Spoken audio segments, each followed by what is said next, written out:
Hello! Hello there! Happy Valentine's Day. This is a Pixel Pastiche, and I'm actually streaming today. I forgot to make an interim stream to say yesterday I was feeling terrible, but hopefully this will suffice. But then again, isn't that what today is all about? The hallmark of the holiday. Apologies for our relationships. Oh no, I don't mean any cynicism. I actually think Valentine's Day can be awful nice, just as a little boost, just as a little surprise, but not if you base too much on it, not if you think too much about it. If you're really putting a lot of weight into Valentine's Day, oh, it's terrible. Please do not do that to yourself or to your partner. But if it's kind of just like a light little, hey, I got you some chocolates that were on premium, what's wrong with that? Nothing, I would like to say. Not much. So, today, the plan is, it's Monday, it's Feb 14th, it's a Jupiter Hell run.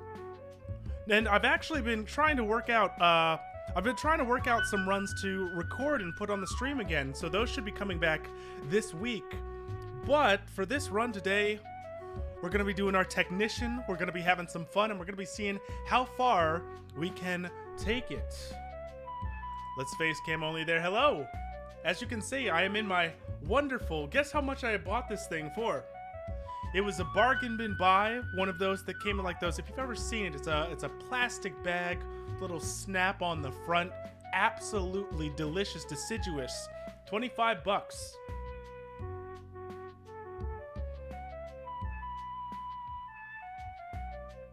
I like it. Not as shiny as I wish it was, but then again, that's what happens when you wash these things. So yeah, Jupiter Hell today. And then, if there's some time at the end, Doki Doki Literature Club.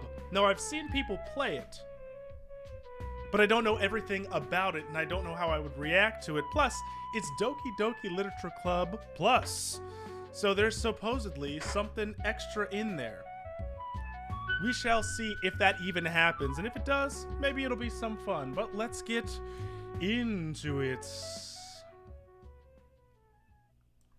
Cut that down, cut that back and away.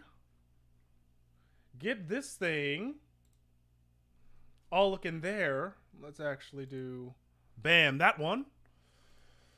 Oh, and let's start the run up.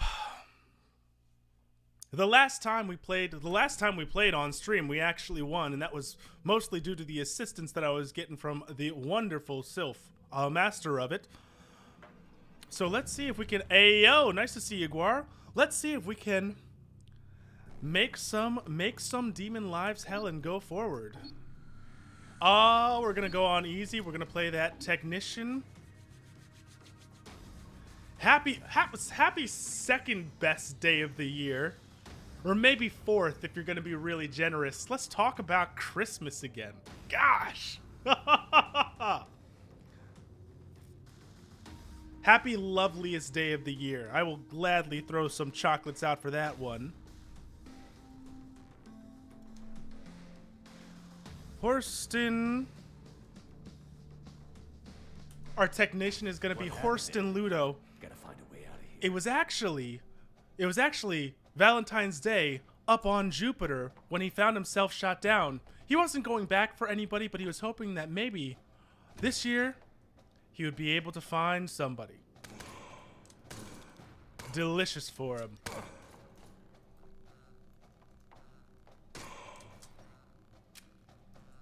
But all he was greeted with this time is just demons. Not the best kissers, I hear. You know, they have those deformed jaws, overly sharp teeth.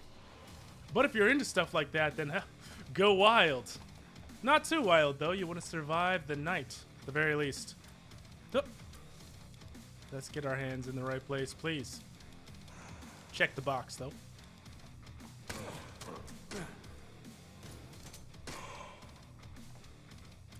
Oh. Gosh, it has been quite a little bit. Okay, so with the technician, now I do have to think about it. this would technically be only my second run with this guy, and the first time we made a nice little army.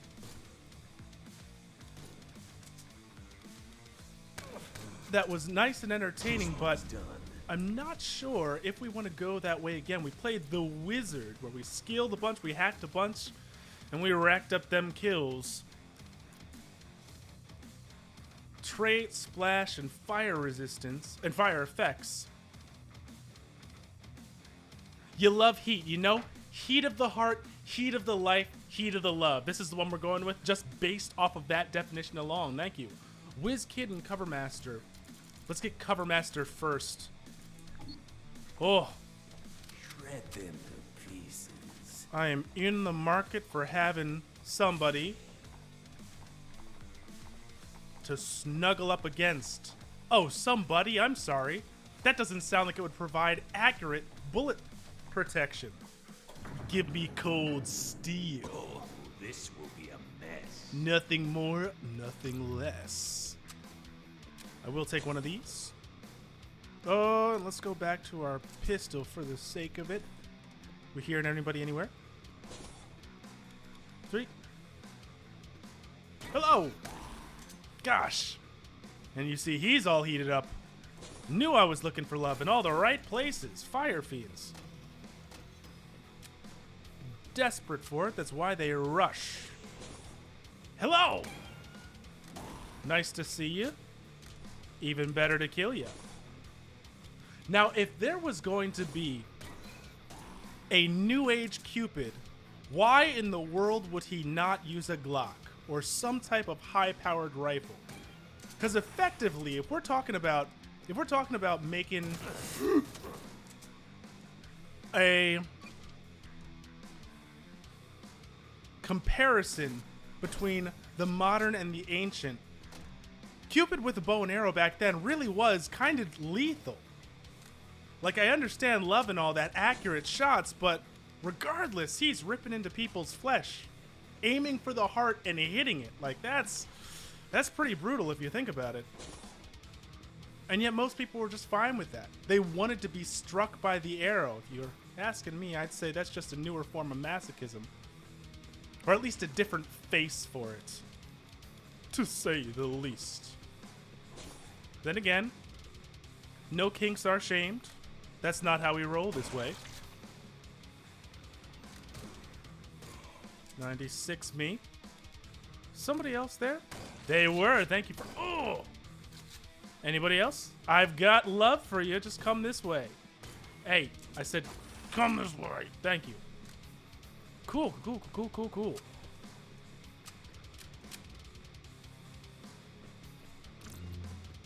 Now, given that we're going to be doing Covermaster and WizKid, we want to be trying to up ourselves for as many mods as possible. Armor up. Because the more we get, the better we're going to get. And if we can get something like... Oh, what is the name of it? I need to get these things more categorized. If we can get something like a combat visor with... Name... Okay, well, I'll know when I see it, and then I'll tell you about it. Okay, Callisto Mines, Emergency Defense, that's Lockdown. Valhalla Terminal, Medical Facility, don't need it. Workshop on 6, Callisto Rift needs a repair, sounds pretty good. Ablative Armor, okay. Ablative, so we're going down to Callisto Rift. Let's see where that's going to take us. From the hub, and we need to make sure that we have one multi-tool. Sucks for you, I start with 3. Oh, great for me, I start with 3. 1, 2, 3, 4, 5. No waits, let's go. 1, 2, 3, 4, 5. Just for the sake of it. I want to blow that. Anybody in here? Hello? Nope, okay. Could've... No, I was just completely hallucinating. I was gonna say I thought I heard somebody. But no, that's just well wishes and... Oh, now that time I know I did. Hello there, sir.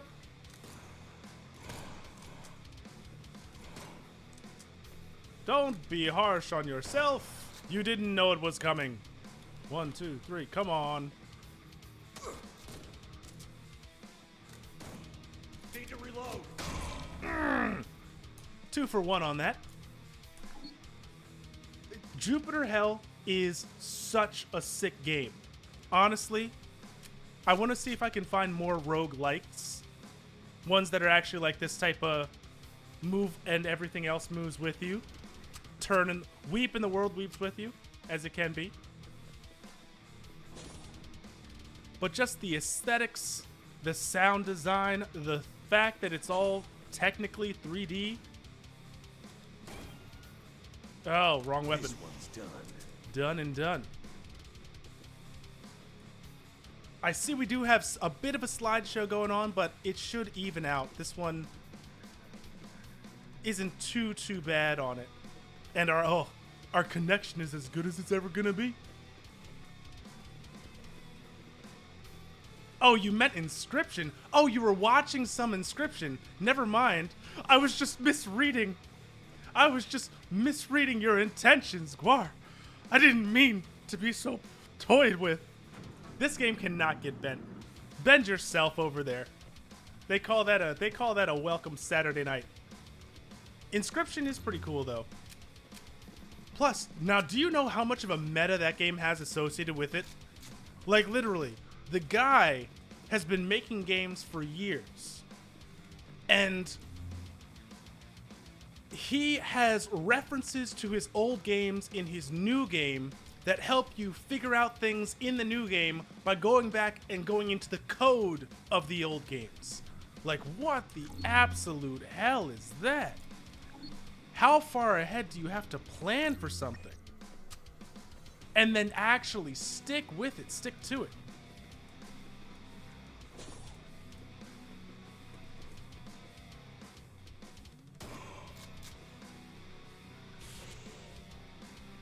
Let me pick this up. Alcarnagia, Callista. What do you mean to fuck? I hope I didn't ruin any. I hope I didn't spoil anything for you, but the game, actually, you don't even, if you were only just watching it right now, you don't even know. You don't even know. That shit gets crazy.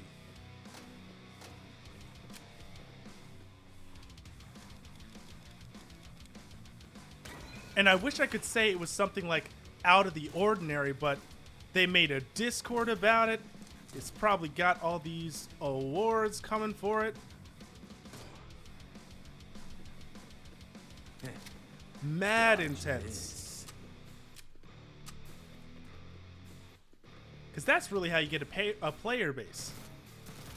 You make something that seems innocuous enough at first, and then underneath the hood, just make it do insane shit.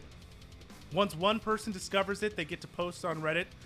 Did you know that if you input this code at this point, you get this secret? And then somebody else says, yeah, I did know that. Did you know that if you go into this place and you input that same code, but then you reverse X, Y, and Z, and then they start arguing with each other, the argument draws eyes, and that draws dollars. Of course, designing something like that, absolutely mad.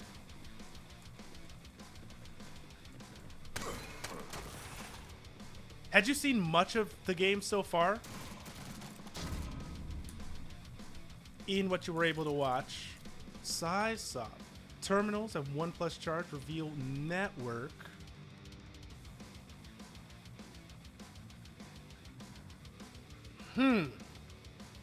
I'll actually take that one.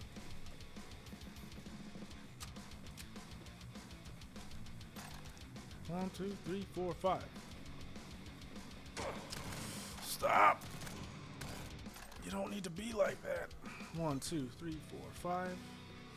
Speaking of, it might be already paying itself off.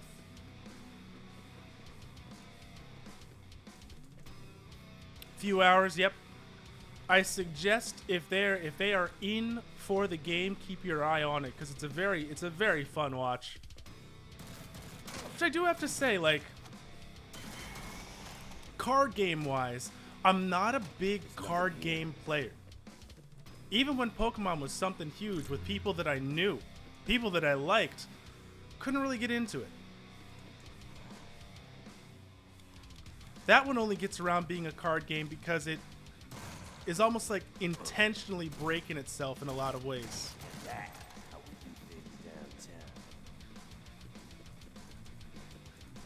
But what I really love about it, actually to link these two together, the aesthetics. The absolute aesthetics of Inscription are beautiful. Mom never got you a Game Boy? God damn. That was, oh my gosh, the first and best Easter present I ever received was, well, a lot of good that did. Jeez, keeping you off. That's what makes you addicted, doesn't she know? Or didn't she know? I didn't want to go to the mines. We'll go with it anyway. But no, when I was way, way young, I got Pokemon Blue, and my sister got Pokemon Red. And I never played the card game, but I did play the absolute hell out of that Game Boy game. I think it was the only one I had for like 5 years afterwards. Nothing but Pokemon, and goddamn, it never grew old. Until I grew old. Newer Pokemons, though, I have not been able to keep up with. Nothing against the formula. The designs are nice. The gameplay is interesting and deep enough. Zelda 2, ooh! Somewhere in a bargain bin when I was older, I found Link's Awakening DX. Oh my gosh! Have you ever gone back and like tried to play to capture the moment? Not the remakes. I mean those old OG ones. Speaking of some Dolphin emulation.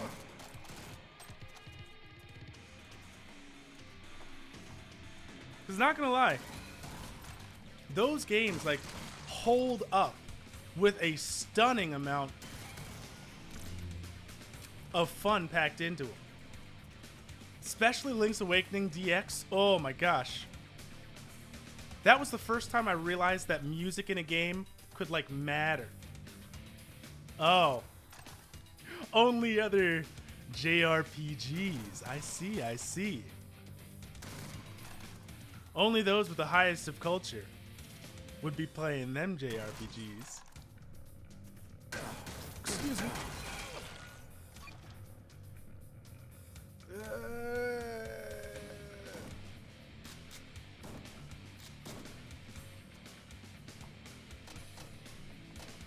Well, okay, if you had to name a good JRPG that you played when you were younger, because I would like to actually know this. I didn't get into JRPGs until I was like in high school. Let's armor pack this up. We want receive, mod, bulk, and then got 6. We may as well charge 1, charge 2, and calibrate you. 2, calibrate you.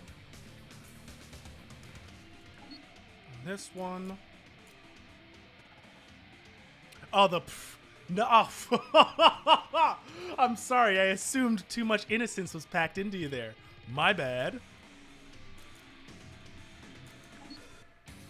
Oh.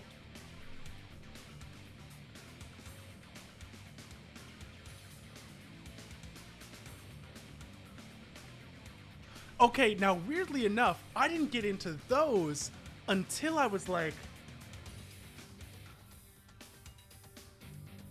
Until I was like a junior in college, weirdly enough. Like, I fell down the hole hard. But, oh my gosh. I want to say... Oh, so it wasn't a JRPG per se, but I did play those like J-tactical type games. We're gonna do... I appreciate you for that, but I do feel bad. I know what's up with you. You don't have to hide it. There was, I'm trying to remember, it was a game where you like led an army and you could do these one-on-one duels with people on the field. And they had all of that like cheapo voice acting, but it was not Dynasty Warriors, which I loved the absolute hell out of. Oh my gosh. If it came to Dynasty Warriors, I've owned every single Dynasty Warriors since DW3. All the way back then.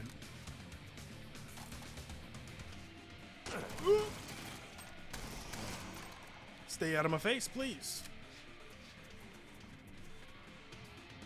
Stop. Clean up or I'll crack it. Okay, so let's give a quick thought. Let's give a quick thought. See that? We see that, and there's nothing really else. Where was the vault? Oh, the vault must have been in there. Okay. We'll just come out this way. Ah. But then, oh, first JRPG. Actually, remember Final Fantasy X, not the 18 plus. X and X2. Oh my gosh.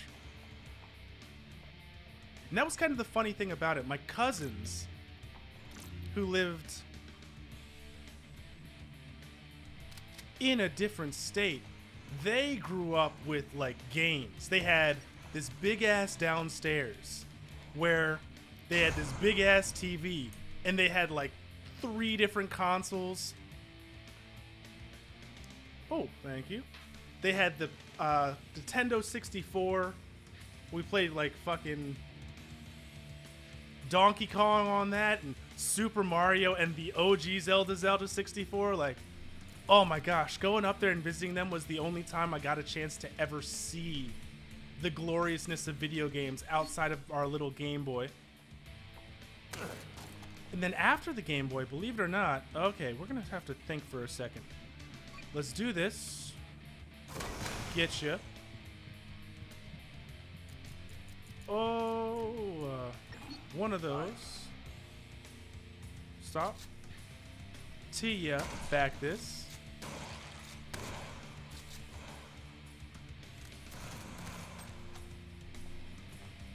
We also had a Sega Game Gear. Did you ever play Game Gear? I know you said like you never really got the chance to, but there were a couple of them rolling around early 2000s at the speed of sound.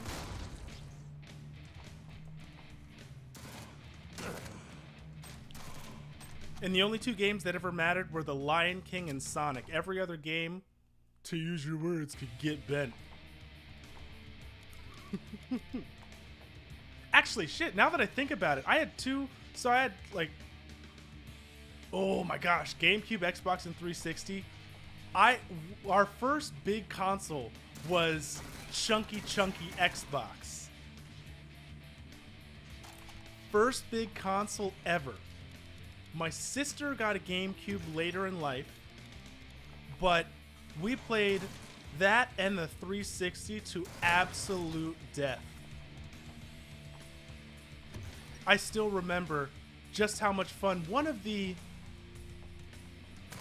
CODs that everybody played. Ooh, okay. What a bad situation.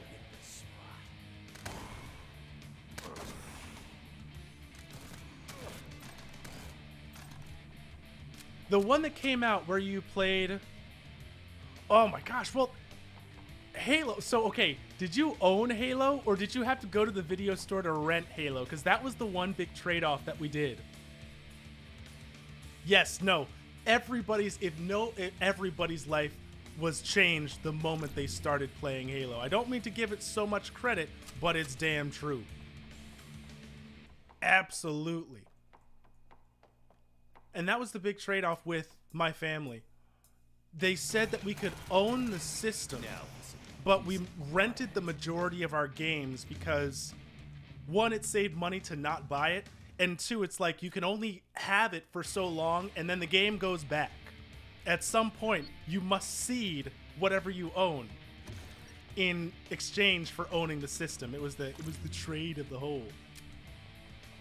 Oh, you gotta own it? There's nothing here. Lucky. I owned it back when I was like I think actually right before leaving for college, I started buying games. Like I had a PS2 at that point, which, yo, so junior to senior year of high school in terms of gaming was actually like the only time I owned consoles and got to really play the crap out of them. Outside of like college and later on, but that was a different time. And I was in my weebhood then, which was interesting. I didn't play JRPGs, but I was into watching anime on illegal sites and other non-anime anime that was capital H it. But that all started in it. Ooh. See, now that's so lucky. When you were probably playing that, I was playing through WoW with friends. I have only ever played Halo 1, Halo 2, and Halo 3. I have beaten Halo 1 on Legendary and then just never gotten to the others because my friend, my best friend in high school, was so good at Halo multiplayer that was all he wanted to play.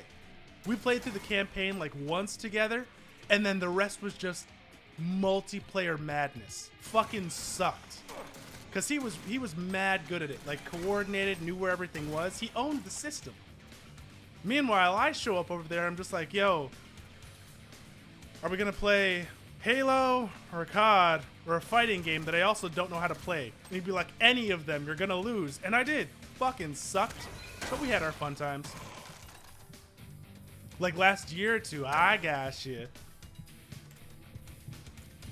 I'm so glad you were able to have that, because really, the co-op experience on those is delicious. Oh my gosh, the intensity of making it through, like, once you get that wonderful feeling of being able to see it in the lower right-hand corner when it says, like, saving or checkpoint reached. Oh, it's so subtle, but nothing was as great as that. Reduction, fire status, burning stacks per hit. Gotcha.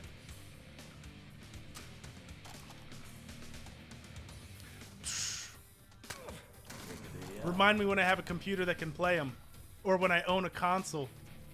Again, I'm still so pissed about that. I told you a while ago, but in case you forgot, you watched me actually play some modded Skyrim way long ago. Damn, I wish I could still. And my TV broke because my cat pulled it off. He ran over the wires and pulled the TV down on the little stand that it was on. And then I was just like, I can't buy another. I just told you I can't. Do you think this thing can play any of those? I'm on a damn Mac. I want to play. I would love to. Well, actually, I might not love to. We'll see how my shoulders would feel about all that rapid fire aiming. Or if I find a way to make mad money. I can tell you, the streaming PC is going to be the next thing. Visual upgrades, actually good connection straight through. Not console only. You've got a point there. I can think about it for the future. You know what? I can have faith for the future that it's going to turn out well. It's going to be good, and I'm going to be able to enjoy that wonderful thing. Can you do crossplay with, not crossplay, but like, do you have to have, how strong of a connection do you need to play with somebody else on there? Because if the time ever comes, hey, yo, I'm hitting you up for a campaign. It's been years, but I think we could do it. No room. Oh, let's see. We can drop 20 and a 50 because I haven't been using them much. And then I'll pick up 2 multi-tools. I could be using a lot more for taking out security and stuff, but I just haven't been thinking about it. And actually, for this one, not crazy connection. Damn, the day it happens, it'd be in. Are we dying or what? Because when you say speaking of that, immediately I think the stream has just gone to shit. It looks like it is actually, kinda.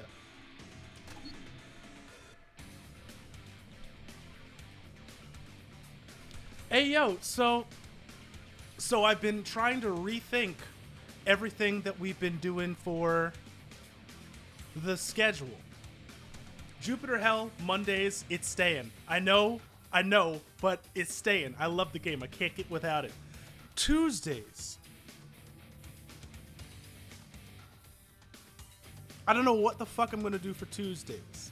Wednesday's the free day. I'd be down for rambling. If you want to hop into like a Discord and talk about some stuff, or we can like poll Reddit for some things to think of or watch some trailers, that would be fun as hell. Because I know a lot of good stuff is actually coming out.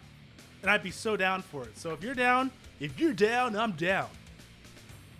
But yeah, Wednesday, the free day, I'm thinking like philosophy.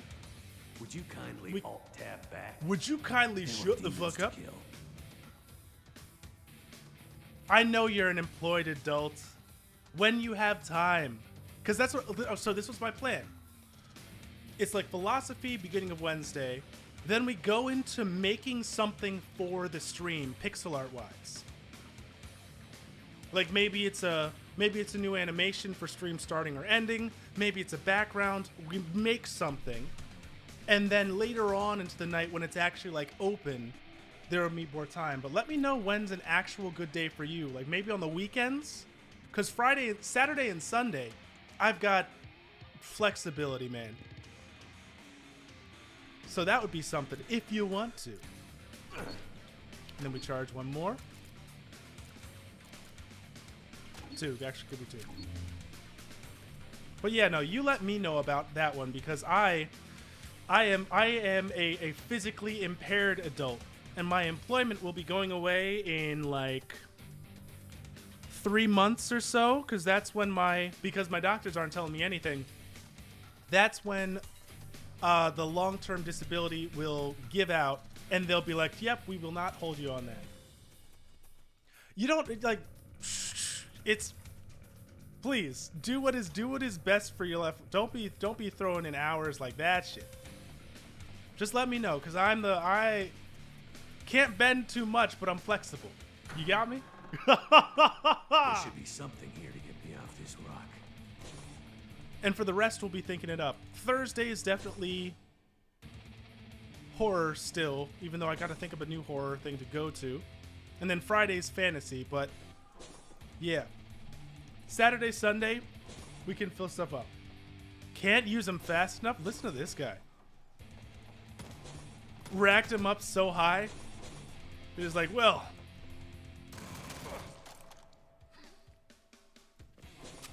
Sick and sick. Sup to you. Let me know what you're comfy with. And also, let me know, because let me know if it's a fun back and forth. I never want to be like, hey, yo, just be here and be bored out of your mind. Oh.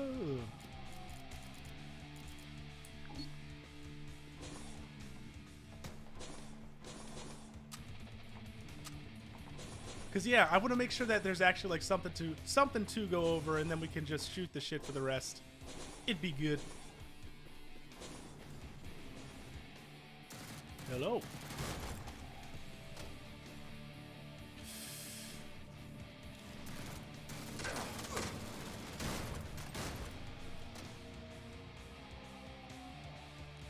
Will do, will do.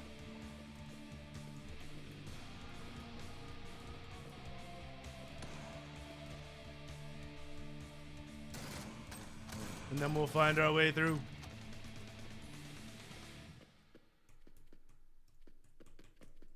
Oh, now to the ramblings of it.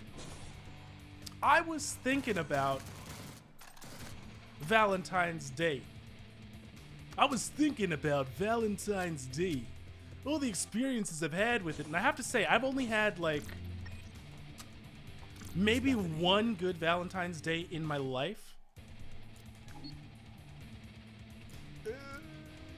Thank you. And I do have to say,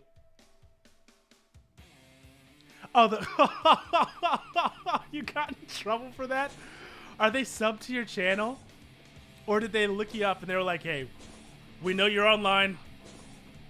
We know that we knew that you were out, but why did you have to spend your free time, your earned free time like that?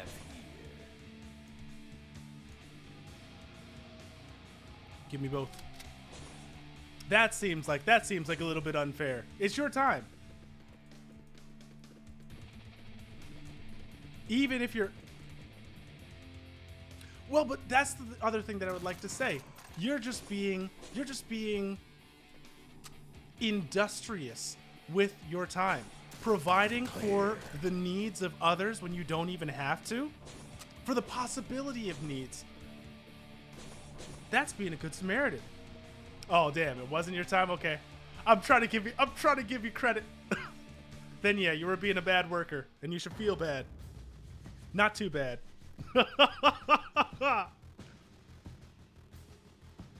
Hundreds missed the specials. Not too bad. But no, this is actually a...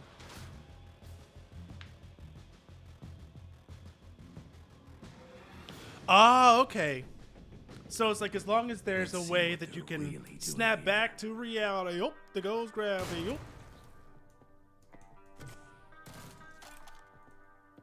As long as there's a way that you can snap back to it, it's not the worst. But if you get caught doing it, kind of no matter what, you're in the shit for. I gotcha.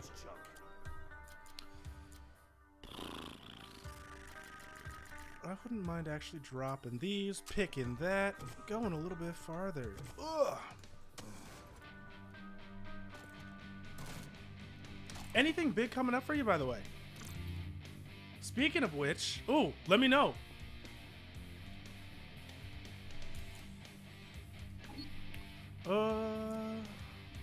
May as well. I did not watch the Super Bowl. I saw that there were some Marvel spots. I saw that everybody was mad happy and then mad contentious about the music during this, what do they call it? Halftime? Road trip to Arizona. Eventually trip to Michigan. Holy hell. That sounds like a great time. Specifically for the games, or is just saying up for them? Who's a man of the half? And then I wouldn't mind doing some 762 on that. Canada in the late summertime? Oh my gosh. Gora, that sounds amazing.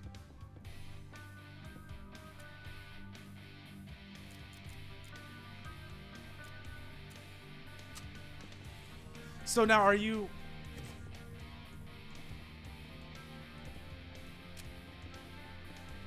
When it comes to a trip like that, are you one to stick like as close to the itinerary as possible and at the very least like arrive when you can, or is it like, hey, we've got some flex days in there, so assuming either traffic or a possible This will be a mess. off to the side stop, we'll see how it goes. Because the only trips I've taken that are even close to that were old family ones.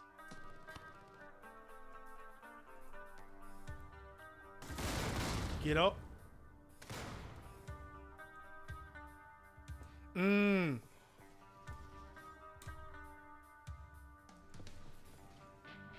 Ours were only as tight as we know we're gonna get there. But then what happens when we get there? All that stuff, loose as ever. Right, we didn't do too many like way far around the horns. Stuff usually goes that way too, you know?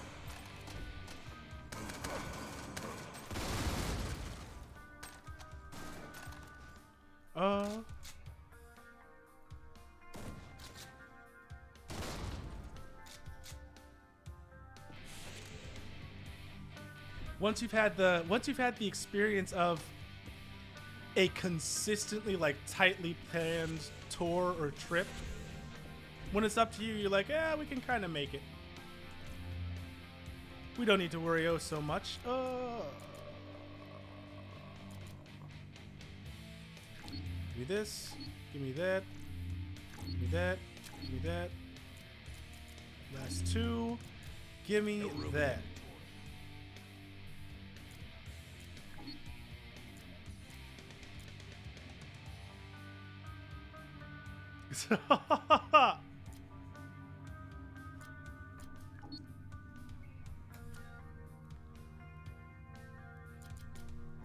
Oh my gosh, even with money at the end.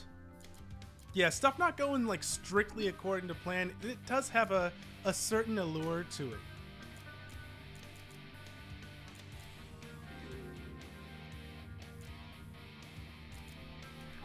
Increase that max. The feeling of adventure still being accessible.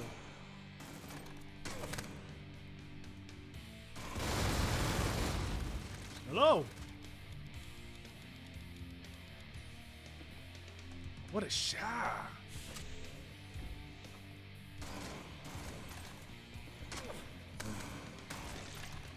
I always kind of like, if you're out exploring,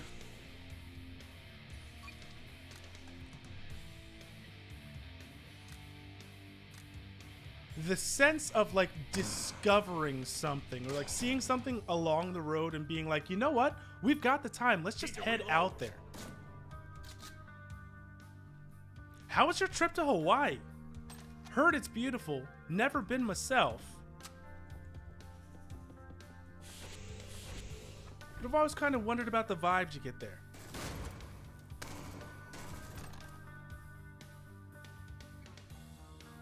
Oh my gosh, through the jungle alone. So,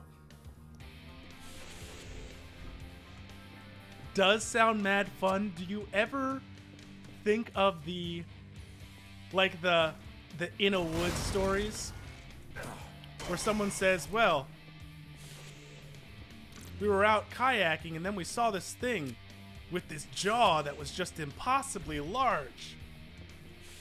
And I shouted at it to make it go away, but it shouted back in my voice. I know stuff like that isn't mad real, but every once in a while, I feel like I would be not one to attract something like that, but just having the luck of being, well, nice. I'm glad. Keep it that way.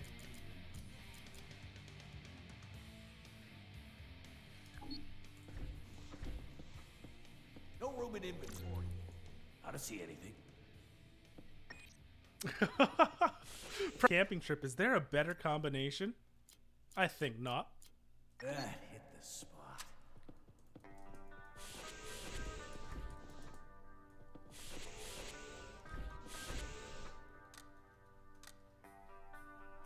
I can only imagine thinking that the predator might just be out there, or like, especially when you're young and any noise can sound like the worst of them to you.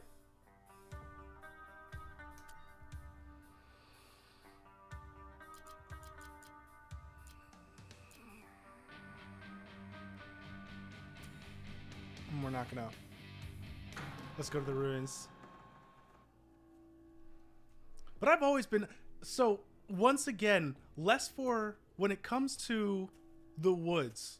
Like my dad, when he was young, he went to like summer camps. He had that type of young 70s, 80s experience where it was the summer of dreams. It was the summer of love. It was the summer when we found ourselves. I was not about that. When I was young, yes, of course, I was arachnophobic, as ever. And it's not spiders themselves. It's the way spiders move. Like, just the... Hey, Godzilla, nice to see you. Just the way they can accelerate so quickly.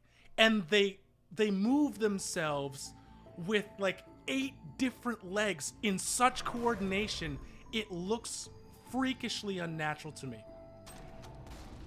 And it doesn't get me as bad right now. Like, if I see a big spider or if I see a spider, I can deal with it. But when I was younger, no matter the size, there was, oh my God, no chance. I almost, actually, no, this did happen. We were in a car. Monster Musume is even worse. Are you serious? Do you know what that thing will do to you? Do you know the eggs it will lay inside of you? Once all is said and done, oh hell no. Hell no. Lamia, yeah. Harpies, let's go. Get some airtime. Arachnids, no. God damn. Oh, damn it. But we were driving down in with a friend of ours who had a convertible. Drop top, letting the wind flow all free. And it was a summer day. And a spider, like a tiny, tiny spider, happened to drop into the car. Oh my gosh. I jumped out of the top of the convertible the second that I saw it come in. Now, we were moving at like 25. Okay, character-wise, yeah, you got a point, right? Body-wise, though, there are some things. I would do anything for love, but I won't do that. I was having some weirder lyrics in my mind, but I had to stop myself. But yeah, no, at a car going at least like 25 miles an hour on a residential road. Under that, jumped out of the top. So no matter how sweet that smile is, no matter what she does with the apron or with the caring, I don't care. What do you mean body-wise? You all okay? Actually, well, no. Okay, so it's like this. It's like this. It's like this. It's like this. Dealing with mermaids. How much of the fish part are you willing to put up with? Dealing with, like, because I'm a very, when it comes to the intimacy, a lot of the close physical contact means something, and I can't see a carapace, because that's what they are. Like, spiders have, I believe, chitin on them. They secrete something that then hardens into a covering, which is rather tough. They are stocky animals. If I was going to, like, no matter how soft the upper skin is, no matter how good that, the points on the end of the legs. That's not just details. That is half the details. That is passing or failing on a test, but you can't pass or fail with it. There's only failure there if you don't accept those details. I'm sorry, Guar. What you really went the arachnophilic way. I would like to say you've been poisoned by that damn anime. Look what it's doing to our populace. Making such terrible decisions. I will call that a terrible decision. Blood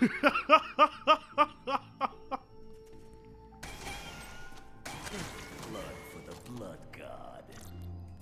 But yeah, that's gonna be a hard no for me. Well, no, that's the other thing. Luckily enough, the area that I'm in does not have the biggest of spiders. Right, like, oh, see, now my buddy, I just had a twitch in my ankle, and I'm so on edge just from thinking about it that I thought I was being attacked out of karma. Where are we going, by the way? Like, okay, think about it this way. The more, because you're over in that hot ass area, the spiders that you can find over there are far more tropical and exotic than they are over here. I feel tingles in my legs all the time, but that one was like on my ankles, so it was slightly different. it was slightly more vulnerable.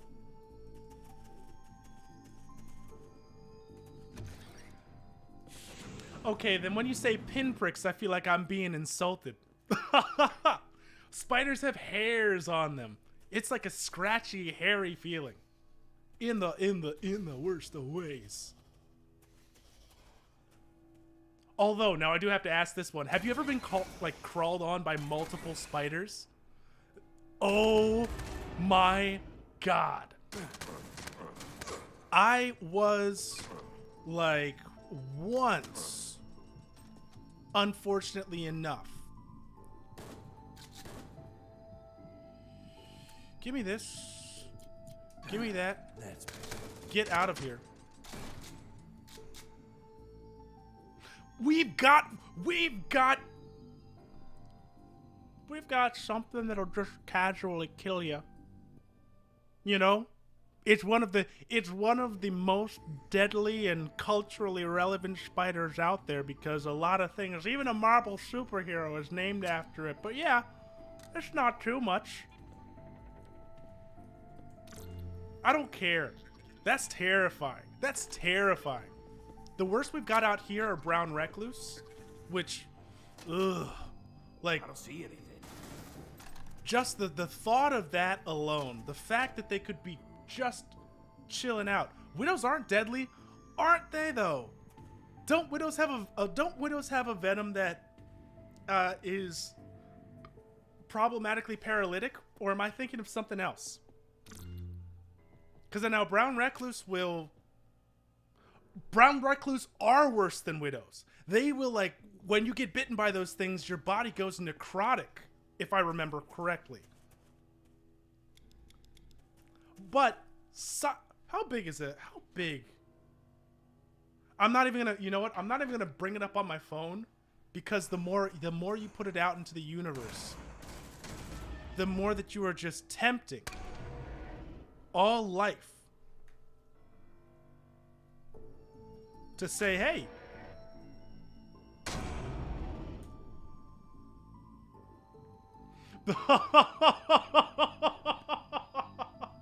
I don't want to laugh at that phrasing, but that's kind of funny. Oh my gosh, only those COVID would ruin. Anybody immunocompromised? Yep, I see you.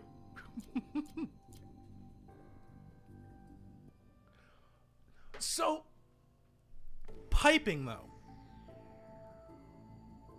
Aren't widows mad and I thought they were found commonly under sinks and whatnot, finding their ways in there. Or recluse are like basements and toilet seats, which I know are far worse, but ignore that part for a second.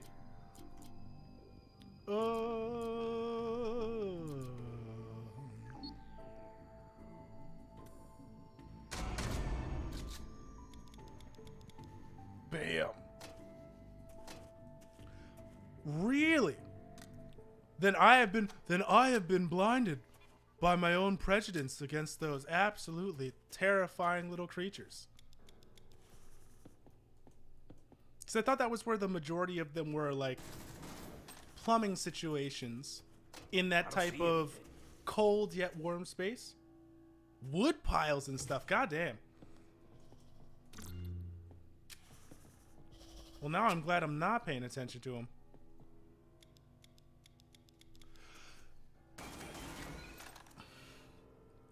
I do kind of have to give you that. So one of the ways that I got over my arachnophobia was, one, separating out what I found frightening about them, that movement.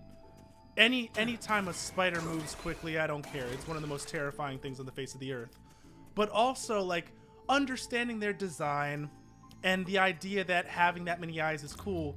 That, like, weirdly enough, that's why she's called Black Widow, right? That leathery type of look that Black Widows have. Unique webbing, and, like, they're, in some lights, they're almost like purple black. It's weird. That much I do have to say. That's pretty interesting. We used the frag grenade earlier. I got 65 though, so it's not gonna be the worst. let's just make sure that we get everything back there. That seems to be the last of them for now. Yes, now they are another one of those. Them and praying mantises, you know? Valentine's Day is one of the... Hey, Godzilla! Decidedly worst days out there. Tinder can't exist or else the entire thing... The entire society of spiders would crumble.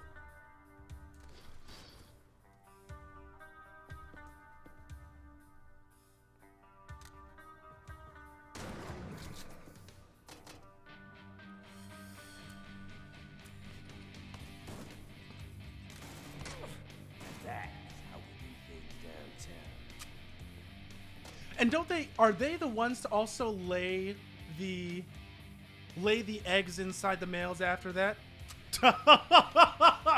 Yeah. Oh god, that's actually fucking great.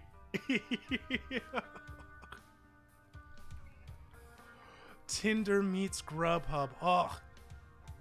Oh, cuz I remember one of the videos that I watched, so not that, but because it came up, don't get on me about this one, but when they mate, the males have to do that thing where they literally like get in front of the female and then they bend over backwards. They put themselves in the worst type of situation to, one, kind of get caught, but also two, then just try to like get in there as fast as possible.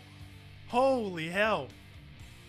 On-demand delivery in the worst of ways. Please. Please.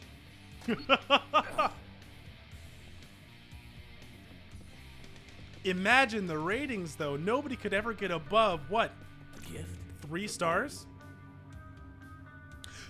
So, do you know somebody who, to talk about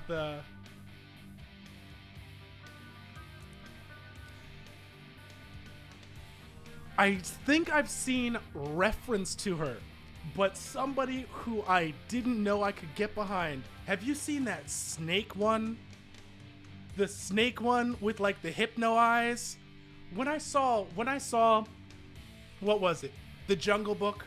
Something about the way that snake like does the hypnosis stuff never sat right with me. It's always kind of weird.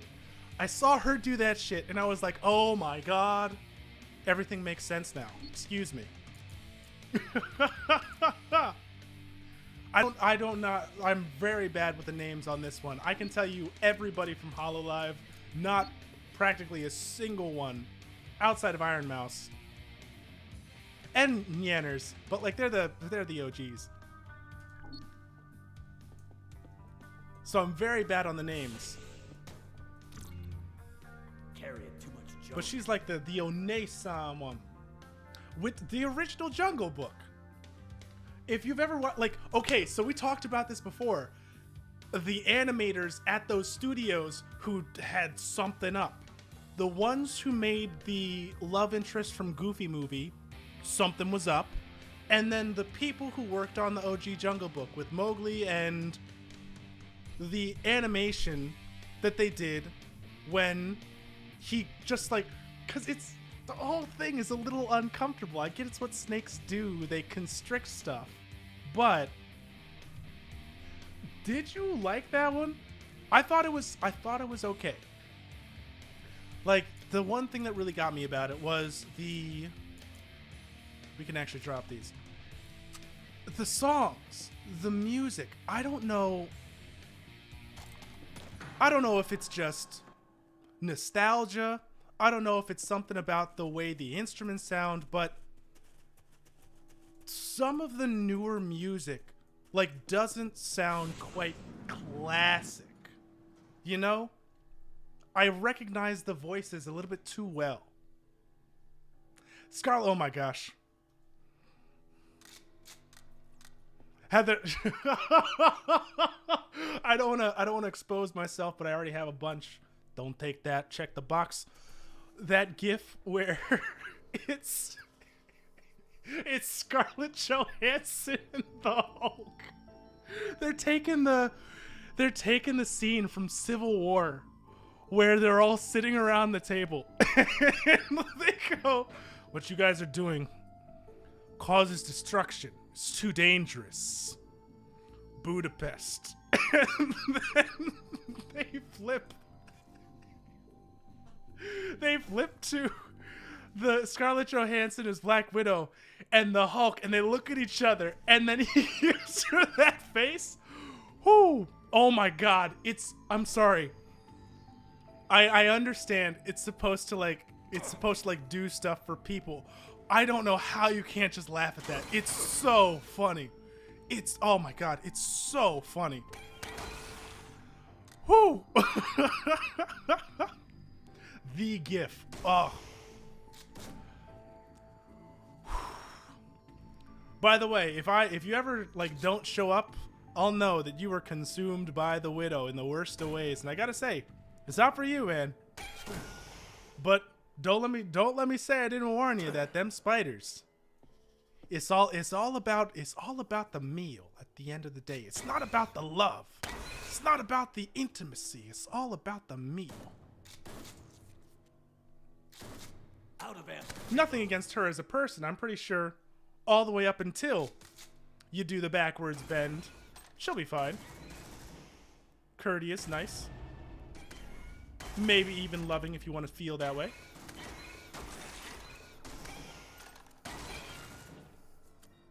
I will chuck that in there just because.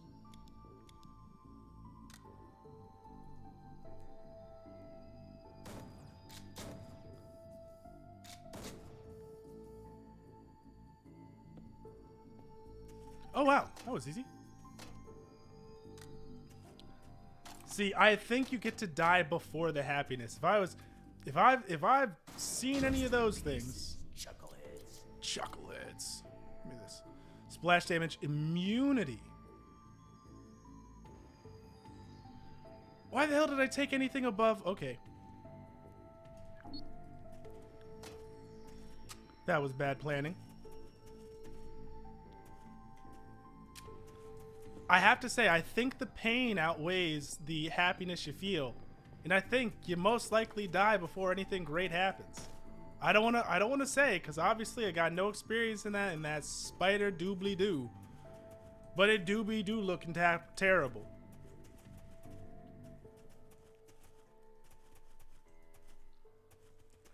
I want to click on that, but I know.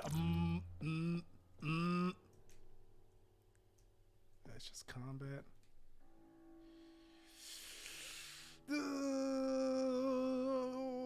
We may as well. We're not doing auto med. I will click on that after the stream, Guar. I trust you, but also, it would be mad funny. Give me this, actually. Let's see what we got here. Carrier meshed, actually plated, auto med.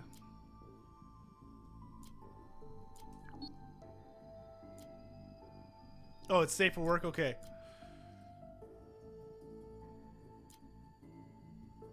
Give me that one. Oh! There we are. Hey, bud.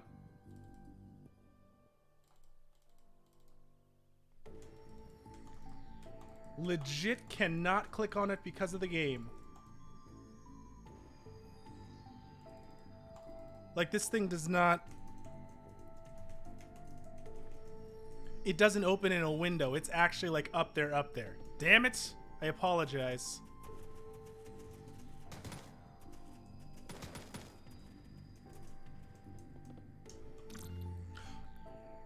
Oh, okay. We know your choice, but no, I'm not gonna ask that question on stream.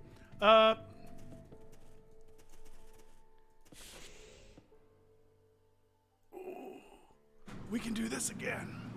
Oh, it's the future. Very old.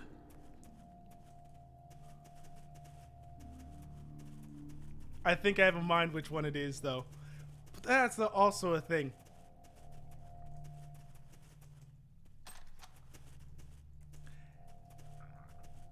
I would like to say that it's a little stunning just how many reaction GIFs are burned into my mind for reference. And that literally, since I've been like middle school, no, but since I've been basically in high school, so many references and so many ideas of social interaction boil down to what type of reaction GIF do they fit with. Because when they were all the rage, it's like, oh my gosh. I used to have a folder on my phone for it. Outing myself here, but really did. Or, yo, okay, so when do I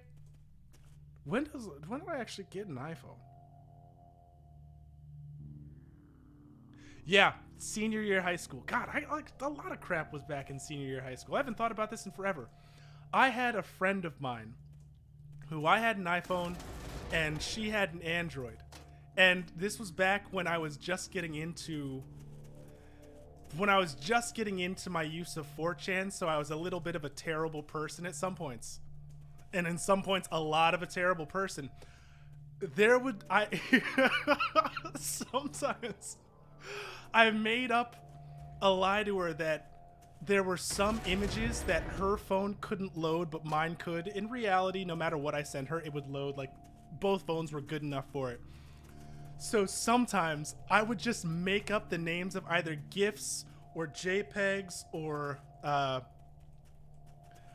JWFs. And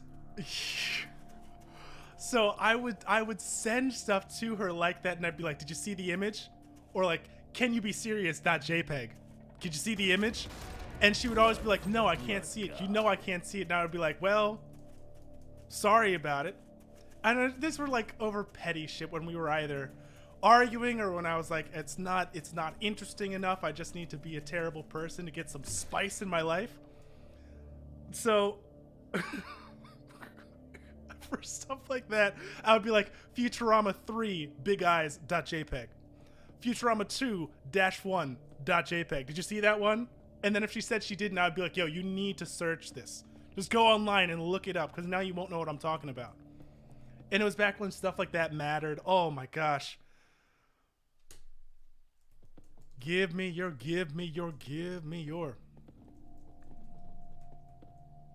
What the hell? Oh, come on. I did too. I was a different person. Do you think I would be able to have such a gamut of like being okay with random shit being said to me? It was part of the culture. You had to have certain things roll off your back. That's better. In order to survive like that. Now, obviously, yeah. But at the time, I thought it was pretty damn hilarious. Whew, would I do it these days? No. No.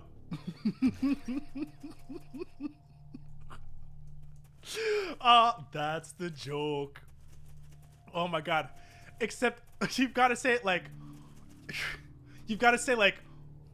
oh, what was his name? Was it Wolfgang? Not Wolfgang.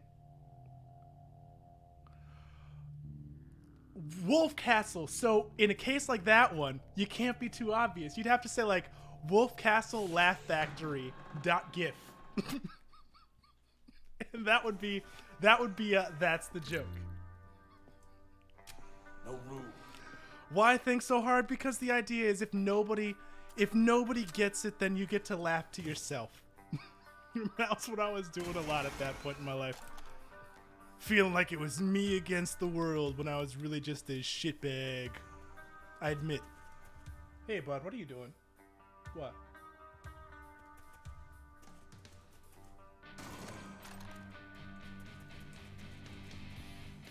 Attacks full. Gosh, what a weird fucking time, man. But now I would be stressed out if anybody was even texting me. Anybody that's like not family now, I specifically have that knowledge built up so that I know how to use it and laugh at it, but then never need to respond.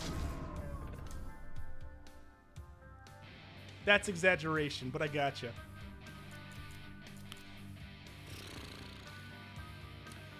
So,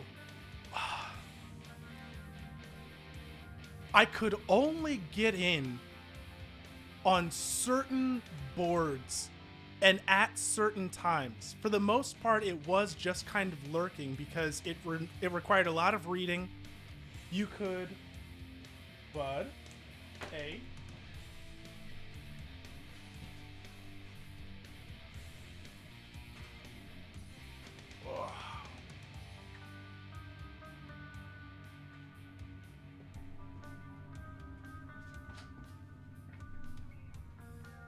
Oh, Reddit, absolutely. Reddit was like the not low quality 4chan, but it was like 4chan light that I was able to ease myself off of 4chan with. The most important thing that I got out of 4chan was just listening to the worst of people and like not being okay with it, but kind of understanding. I said this before, what to get upset at. And like who was worth replying to and who wasn't, and how could you tell when something was going to be Sage to death? Like, it was really interesting to read at that time because I was a psych major. Well, I was going into being a psych major. It wasn't when I was actually in psych. When I was in psych, no, I wasn't doing any of that.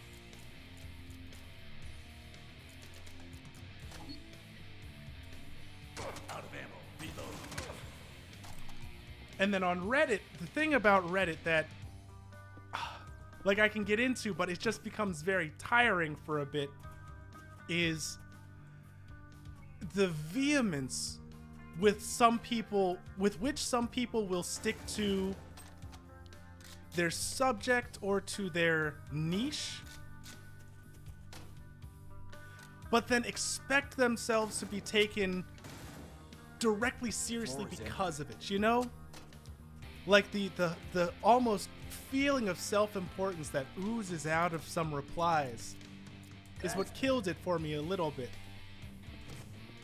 Obviously, once I found something like our game design, yeah, it wasn't that bad, but other ones that you care enough about to like make a rather innocuous comment, but then you get the, or you don't get it as much, but you used to get the been posting forever, why thank you for the gold, kind stranger type of weirdo circle jerking, and then people would respond to that quote and just dogpile on you for it.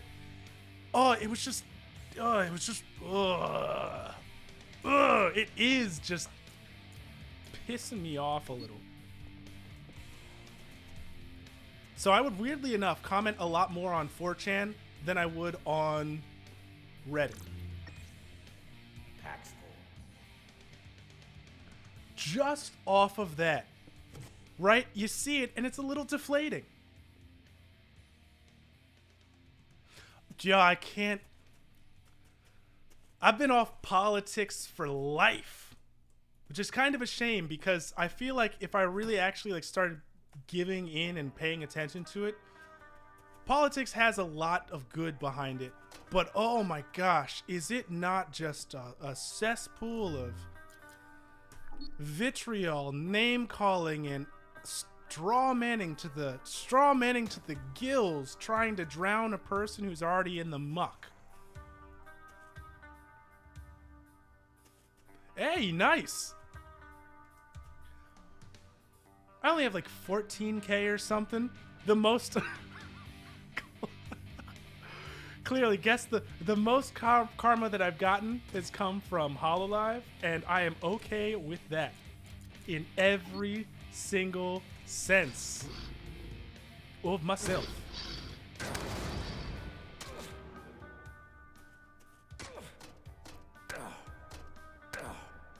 But on the, I am, weirdly enough, like I will openly admit to this one. Oh, I'm bleeding. On the majority of discourse sites or modern discourse sites, Twitter, Twitch, Reddit, I'm either getting like mad downvotes, into arguments, or just getting banned straight out. Like, I don't know what it is. I don't know what it is. Me in text.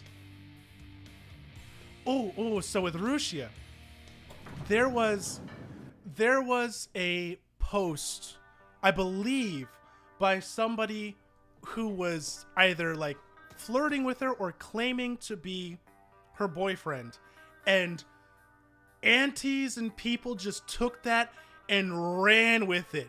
The fan dads were like, oh my gosh, I feel betrayed. How could she do this? Blah, blah, blah. Except that's like the smallest 3% of assholes who just give the loudest shits out there. So because of that, they're the ones who are like already, maybe 30 of them are in the membership. They're the ones who have the money to spend of like $10 given to her and a 40-page thing about why she's a terrible person. One, the rumors were unfounded, and the person actually came out and they were like, yo, it's not true. But the harassment doesn't stop. And part of it's just like the nature of the fandom, but the other part of it is like that, not to say it's against Japanese specifically, but it's a culture thing where fans feel a weird sense of ownership over their Oshi, and it's disgusting. They made a movie about it, Perfect Blue. It's a very hard thing, and it festers so quickly from extremely small amounts of information. Yo, keep yourself unbanned. I have been banned from I've been banned from Twitter 3 times. I've been banned from multiple chats of streamers who I genuinely enjoy. Like, oh god. And can I even remember why per se? But no. Would I do it again though? In most cases, probably yeah.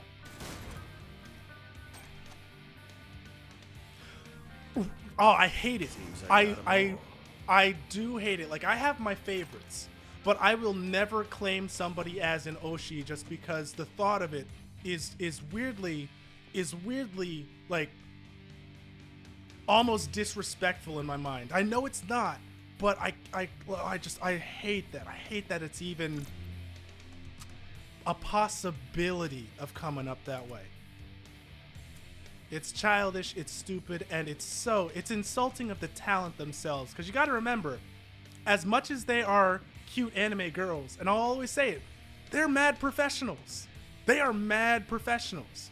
They do radio shows. They have contracts to fulfill. They are on legitimate ad campaigns in that cross-country area. They aren't just some streamer online. Like, and then the American side of it is sometimes a little bit worse, but also I feel like we kind of generated that, I believe. It's freezing. Guess we're near. I can understand that, you know? Part of it is that's the way that they build the audience, but it is a little bit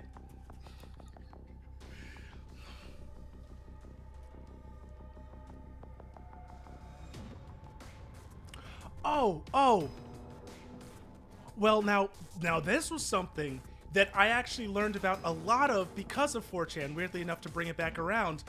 The idea of the idol, period, and like weirdo purity that they have to hold on to. And a denial, because that's really what it is, a denial of very large, important social aspects. Intimacy is such.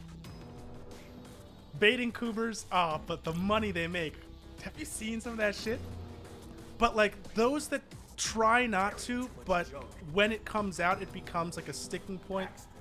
I feel much worse about that. Or those that'll be like, so interesting. There are some people that I would like to say actually ride the wave between the two rather nicely. Rushia, weirdly enough, is kind of one of them. Because she has a yandere aspect to her where she won't be serious about it, but she'll be like, oh, are you watching another streamer? How could you do that? And then she zooms it up on her face and she goes all dead-eyed and then she plays that character for like 5 minutes. Stuff like that's kind of fun. But when people try to make that into a persistent and important aspect of their online persona, I can see where the line's even kind of hard to draw, but it's not cool. It's not good.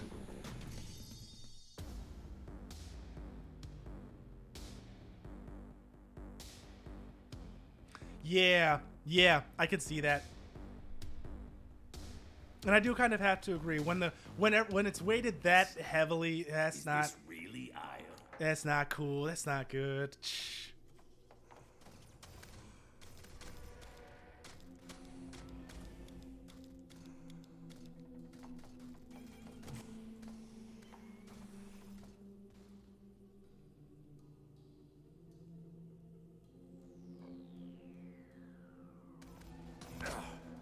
Gotcha.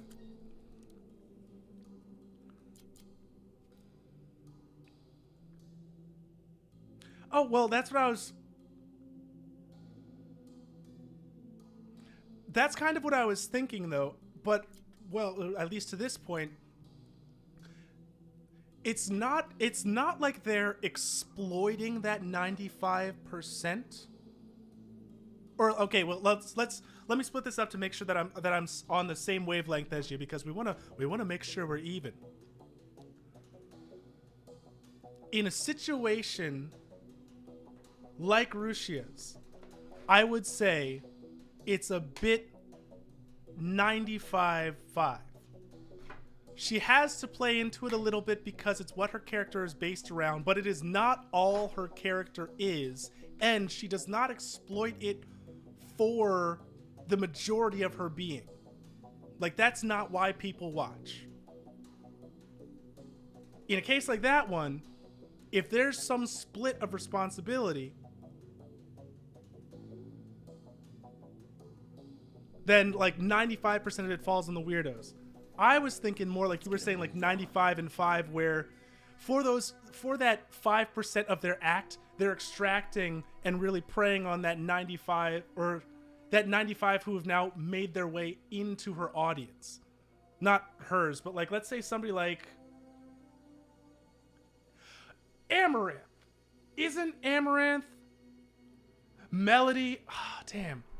And that's such a shame. I really like Melody. Seems to have a very sweet personality, but she was built that way, like built up that way. Damn. Pokimane, I don't understand her. I don't understand her. Right?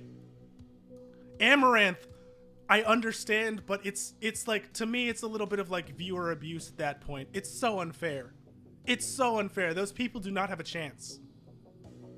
At least premium porn keeps them behind some type of paywall that they have to consider.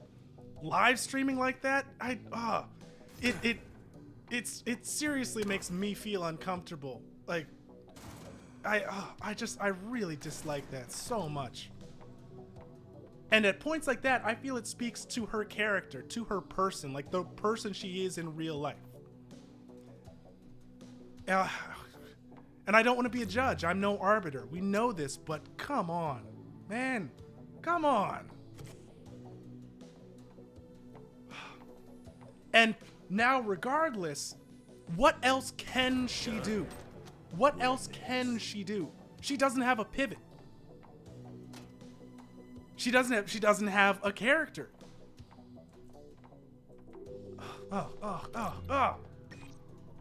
And maybe like, to the people who know her, to know what she's doing, maybe in the off-stream conversations that she have, because there's that like streamer ecosystem, that's the OTV house or the Mizkif commune or like all that shit. She is now, that's the part that gets me. It's because she's so sharp. that it feels predatory. It feels predatory. It just does. And she's gonna be passed around no matter what. Even upcoming viewers don't have much of a chance. As a person, she must be. Because otherwise, she wouldn't last out. Other streamers wouldn't vouch for her in such a case. Bored now. No.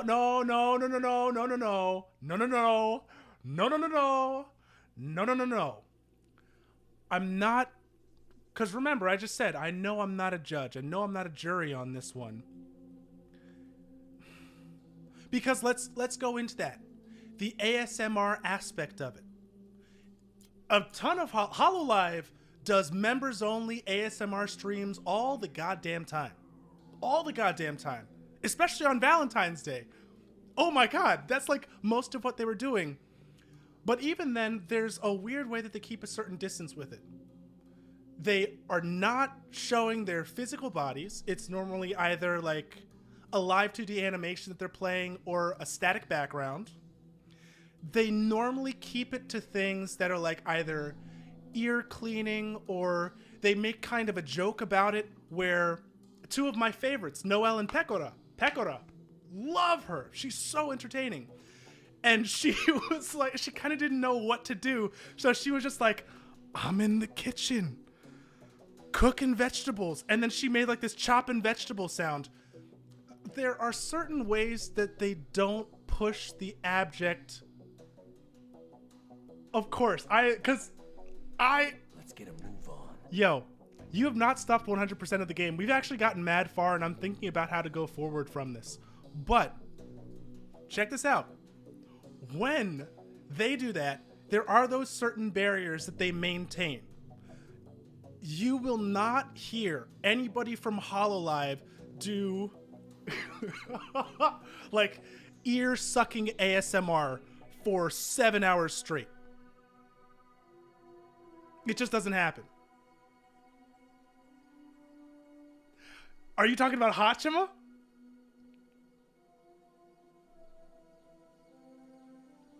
That one girl cooking and stuff, because when you say cooking,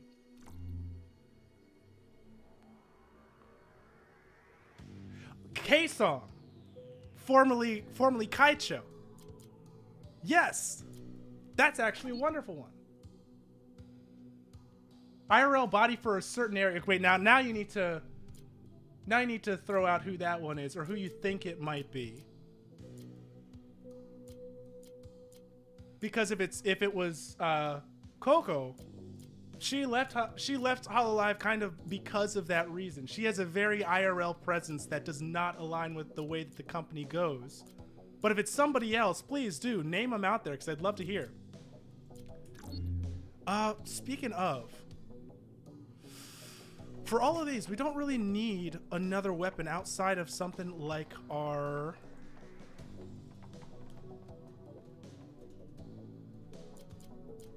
Yeah, out of something like our shotgun, which I will replace.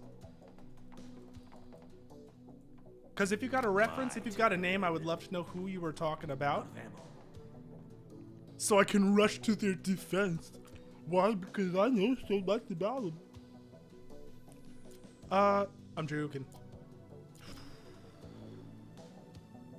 Yeah, see, and Kaysan is a really, in terms of what she did for, like, the 2D VTubing and the way she is, man, like, even in HoloLive, she did a lot for pushing the boundaries of what they say, how they act, how they are, and being more true to herself.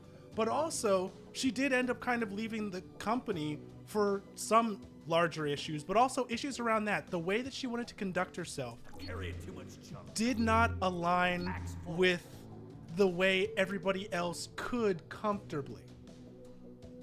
So she took herself away from it for the most part. And she still does stuff like that. She talks about not wearing a bra throughout the day, or she says fuck all the time, or stuff like that. Let's do stabilized.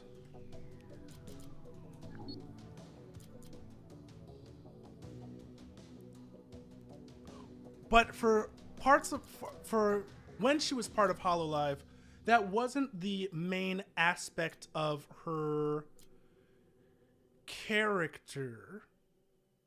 And even when it was part of her character, she either made it very clear that she was joking around or just didn't do anything that was IRL. A lot of that IRL stuff, like the IRL cooking, came a little bit afterwards. I think we're going to do Point Blank if they were here. Yo, so I saw, of course, I'm getting recommended it in my feeds. I didn't see the actual video, but I saw that somebody was showing off her abs, and I was like, this can only continue. And they were like, she did it again, and I was like, what did I tell you? The mix of the IRL and 2D models, live 2D models, it's the new meta. Something's rotten. And for ones like that who like something like Nijisanji, which is a very different type of vibe,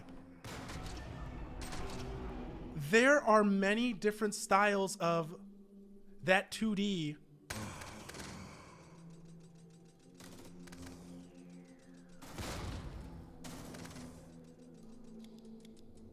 which allow them to do things like that. I'm not going to say they're all under the same umbrella.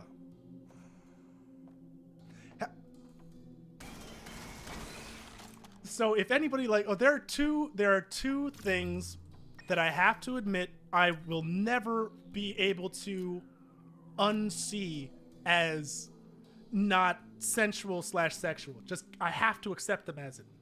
One is if anybody puts their butt at me or like in my position, I cannot see it as anything else. Right? I just, like, I have a very low tolerance for that. And what I mean is, don't joke like that. Unless you really want to go that way, don't joke like that. I don't like it when kids do it. I don't like it when animated creatures do it. I don't like anything like that.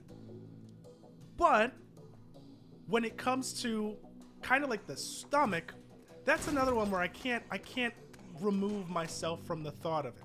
Not that that's the first thing that comes to mind, but I'm like, okay, I'll just stop watching.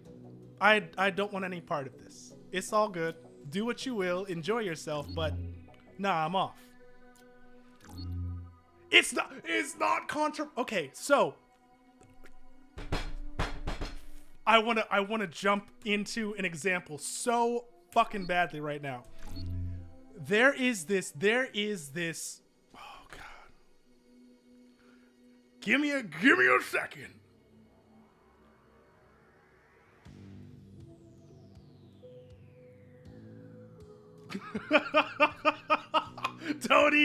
Don't you fucking dare.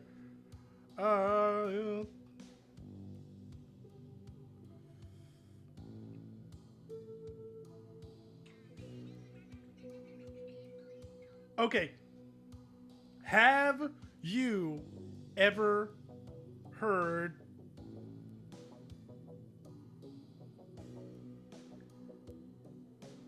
this fucking, excuse me, song? Now I'm cursing so much because you can tell I'm into it. So it's the one that goes,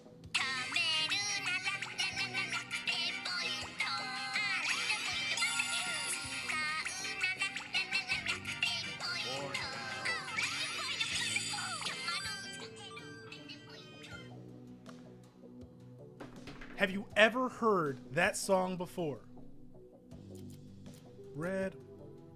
Shadow Halls, red, we left the red on the backs, we can't go there. Remote lockdown, strong room, IOL 6.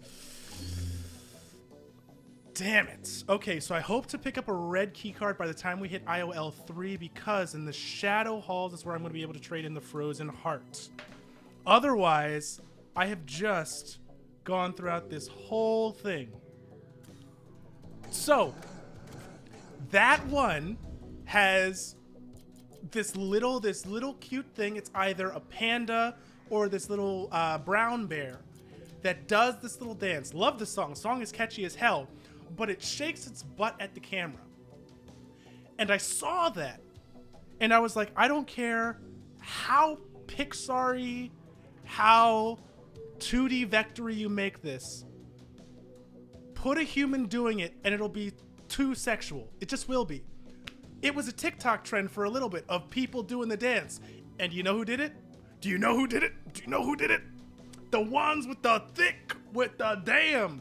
The ones in the skirts. The ones who were like, hey, 5 million views. I want that after 20 seconds. Let's go. It's abusable.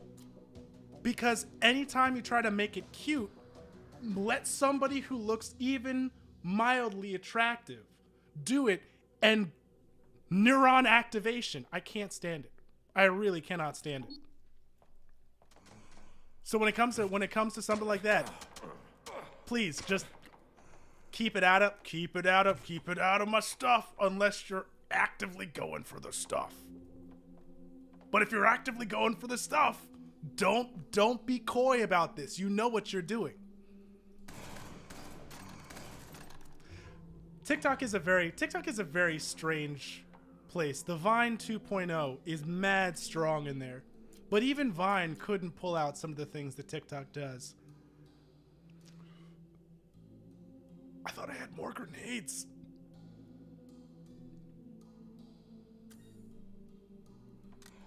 I'm gonna use the grenade launcher for the first time this entire run.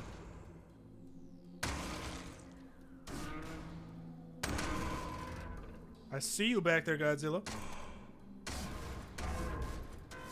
The culture is such a fast turnover, and the user base is like sickeningly young.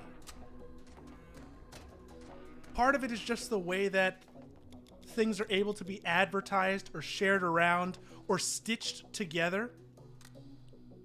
Because that's what a lot of, No room in inventory. as it seems, as it were, as I believe it to be, the TikTok ecosystem is based around. Any piece of content that anybody else makes is kind of designed to be made into something else. Oh my God.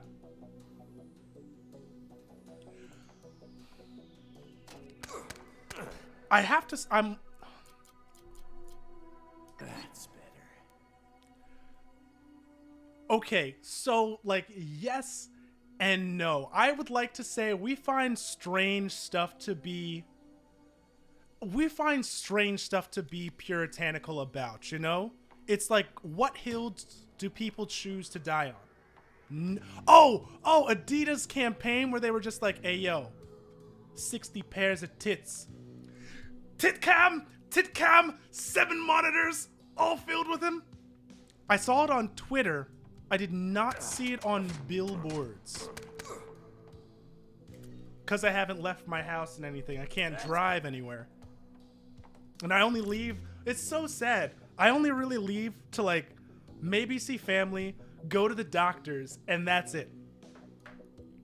Or like to go shopping for food. I am very immobile, and it's so depressing. But I saw the Twitter and I saw the news stories about it.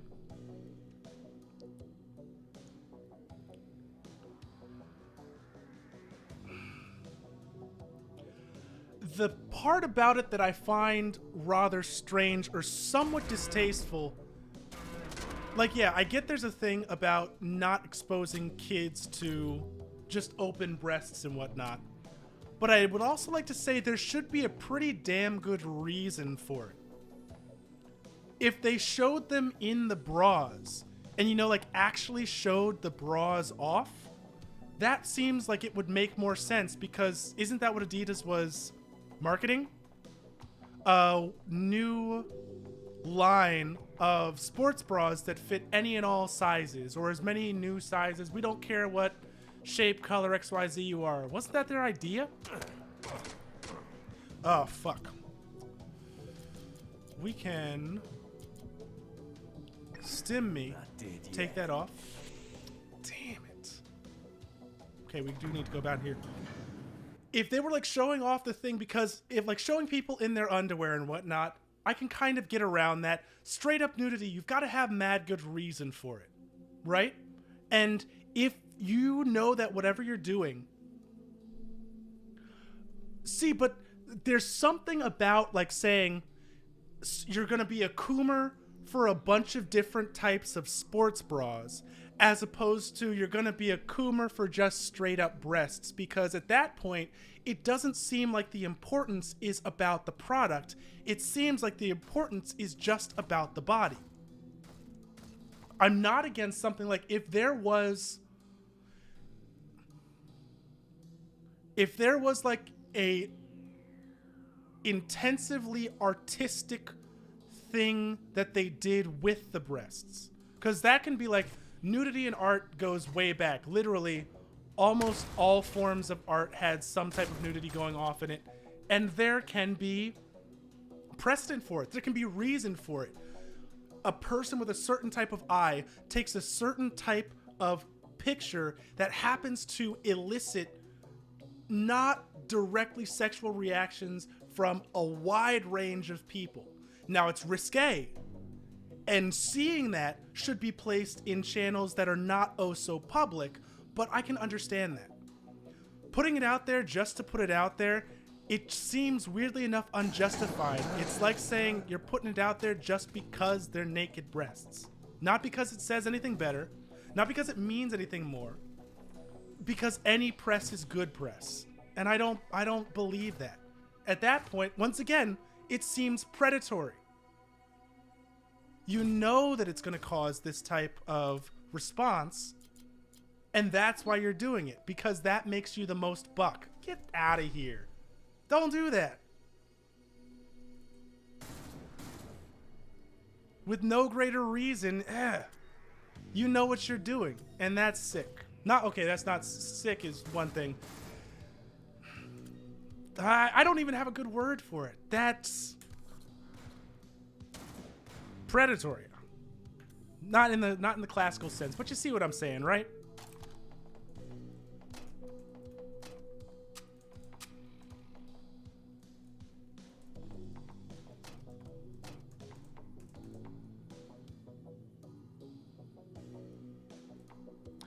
Oh my gosh, well, and that's what I was saying. The fact that they know that the PR is going to be generated, and the fact that as much as people will talk about it, it's going to fall pretty much into obscurity in not too long. Like, give it a few months and people will already have either forgotten it. It is. Making money and predatory natures will almost always be tied together, because it's always going to be the vulnerables, the reactions that are going to be the most profitable. You know what works, you stick with it.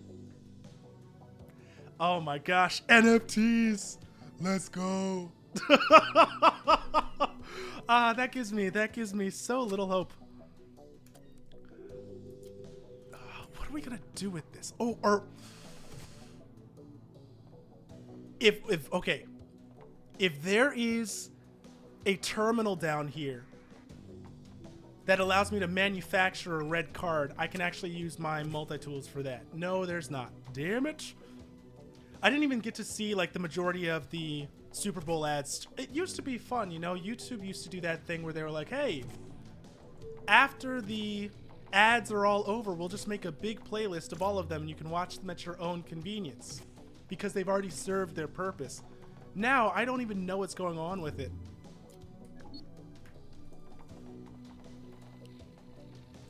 But hell, crypto is going to be a big commodification that's going to make a lot of money for some people until whatever bubble they've built up bursts. And then it evens out and people forget about it again. Only those in the know will stick with.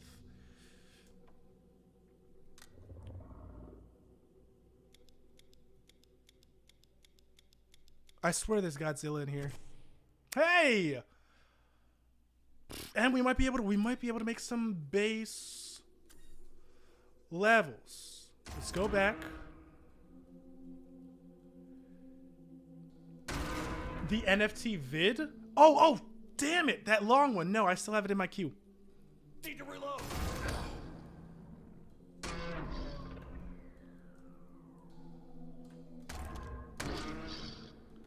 but I will Glow, damn it. watch it. Nice and quiet. Please. Base items. Give me that key card.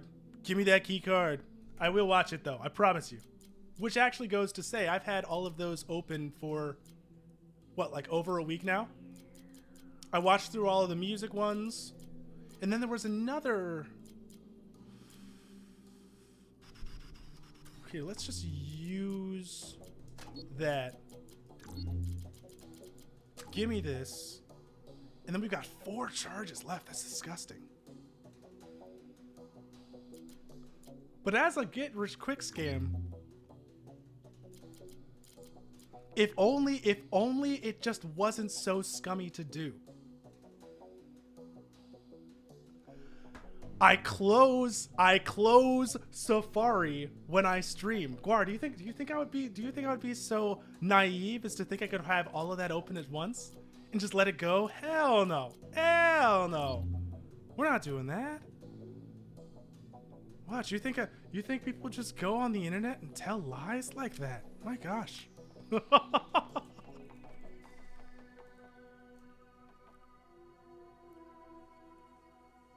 It is, oh gosh. Next thing you know, you're gonna cause just because you've mentioned it, you're gonna cause a crash on this thing. It's gonna be like, oh my gosh, jump to 40% of frames disappearing. I actually did used to stream like that earlier though. Like a year, at least a few years ago. I would just leave everything open and be like, the stream can handle it, it's fine. Carry too much junk. Lock and load. Utility? My pack's full. We'll wait on that. Yo, the digital hyenas.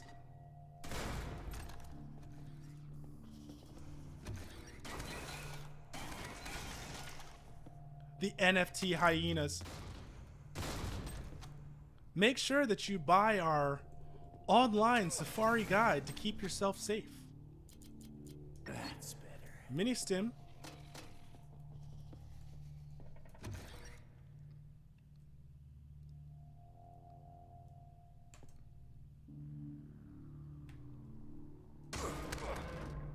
Let me take that. Oh, he can still see me? Excuse me, what killed what? Did he kill himself? But at least the hyenas would be paying attention at that point, you know?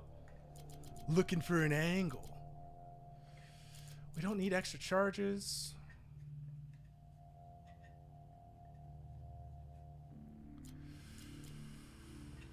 We don't really need the weapon slot. We definitely don't need that. May as well on this.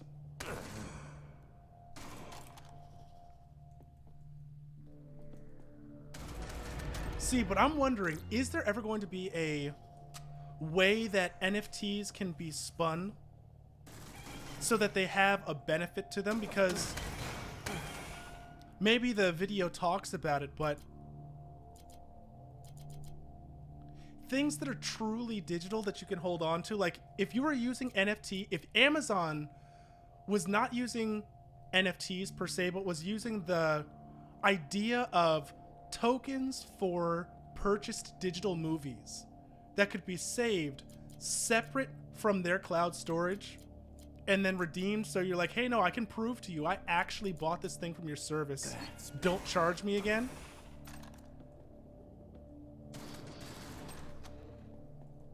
You could say, oh my gosh, they already have that. It's just a regular hash and key. But to then have it, the monetary value be backed by whatever value it was brought for. That's like what gives the possibility That's better. of it meaning a little bit more than just an off chance purchase. Because then you could possibly give the NFT back to a refunder, rescind your ability to redeem in favor of receiving actual monetary value back from something like a bank or however you paid for it. That's the only thing that I could really come up with that would make some sense. Okay. Let's not die, because we're messing this up pretty badly right now, and this is the part of the game that I really want to enjoy. Okay, think goodly for a second. Have a little listen.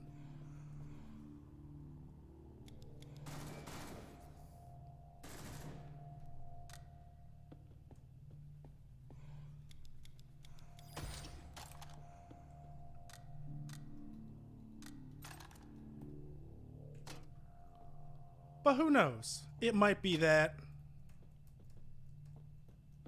it's not profitable enough to do such a thing. So why would anybody put stock into it? Cool. That takes care of this area.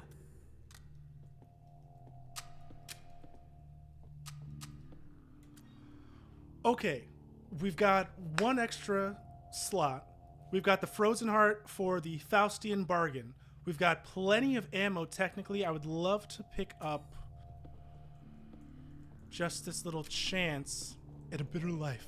No, chance a little bit more health. See what's in with that. I don't think we really need to mod anything else out, but we may as well keep ourselves bled. Not. Do we even have space for this? No. Okay, fine. I will accept that. Well, bam. No room.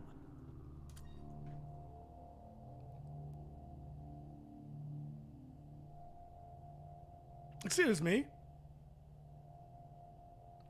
I'll actually ditch multi-tools for it, believe it or not.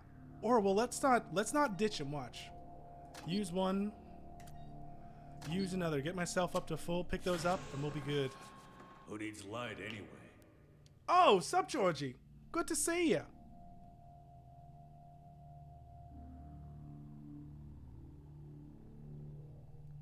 So, and that's what I was saying, like, the way, I believe, the way that they're designed right now is specifically so that they don't get shared. Because the reference that they're giving out, like that password, for the way that they're being used right now, if it's something just like an image or a movie, it's literally no different than the way that those have always existed. And in fact, in some ways, it's even less secure than the ways that those have always existed. The importance that NFTs are being founded on right now is what's causing people to feel like it's just this mad grift. Finally.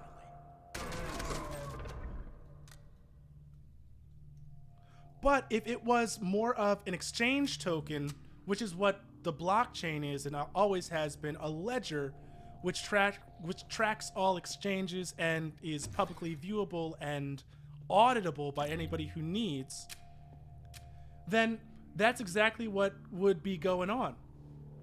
You could say, hey, I bought this game, let me share it with my friend over here.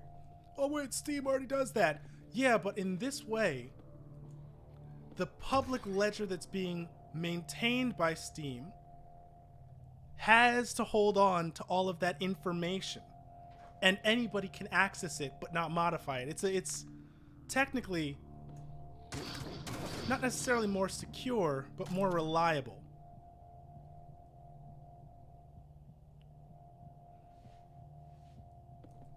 Yeah, in the future, there's gonna be something better for that. But right now, it's just a little sad get-rich-quick scheme that a lot of people have made some serious money on, which is what the part that just stings so badly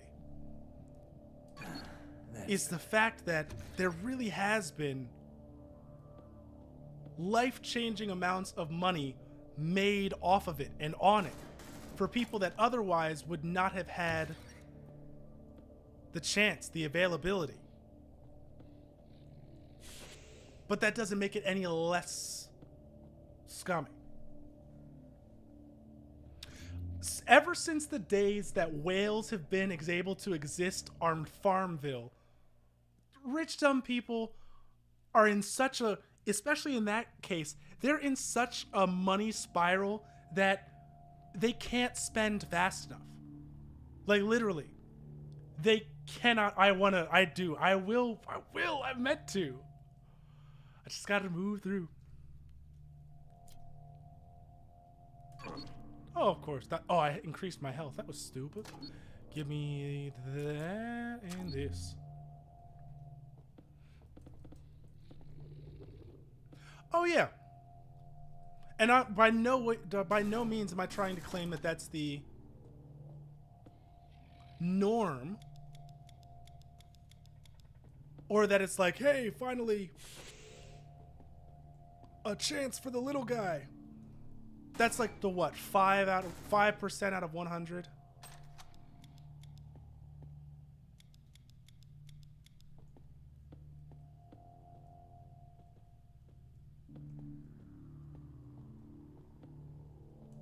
If even 5%, maybe like 0.8%.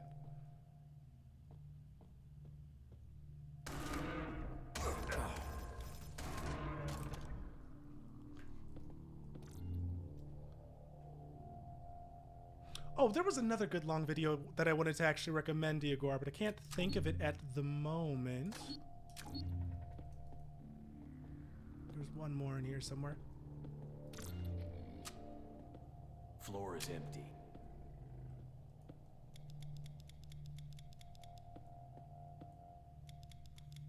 Hell, let's do this.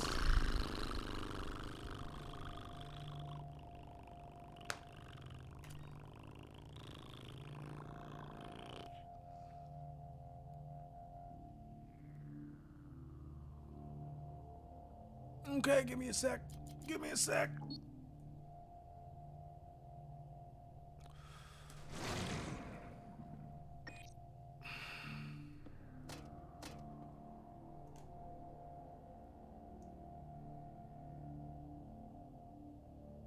$120 EMP, we can't go for that. Alright, and no worry about that.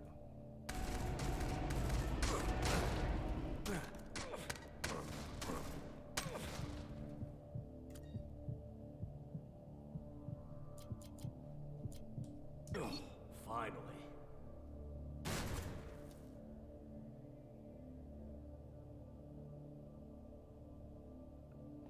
Yeah, and that's kind of the thing. It's almost like, actually in a very large way, it's like the stock market because it's based on crypto there. The large majority of people, it truly doesn't concern. And it may for a little bit while they...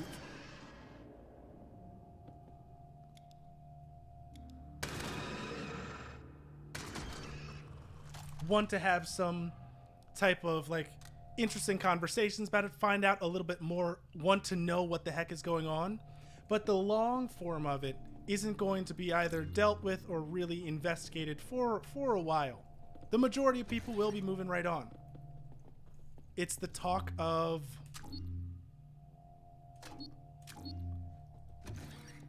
the talk of the week, the talk of the month, the talk of half a year. Now for some peace and quiet. And then, many times, if people get invested in the long term, they actually stand to lose far more than they would to gain. This place should have stayed buried. Okay.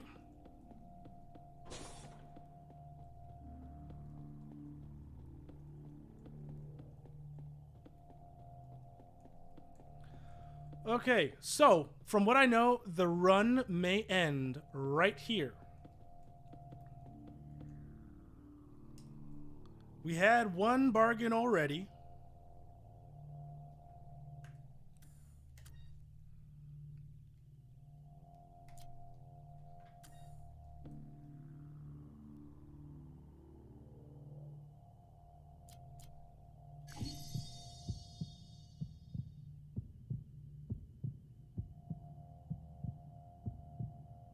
Well,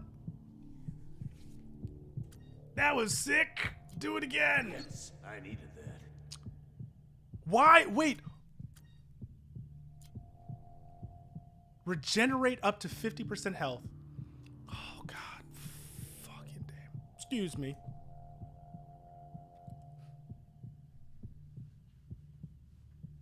Well, now that's the other thing that I love about it.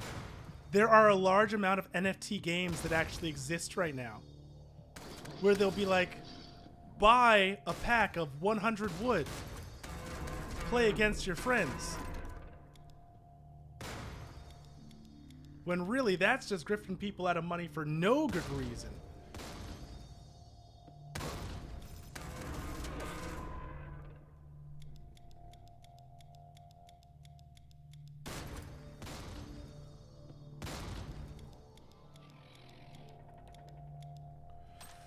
Two sec.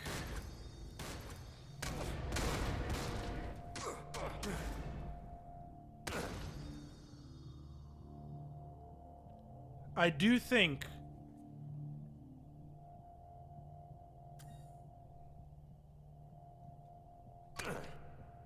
we may actually be having, oh my gosh, those things. Just, well, if a major game company tries to get in on it, you have no hope. We are actually dead.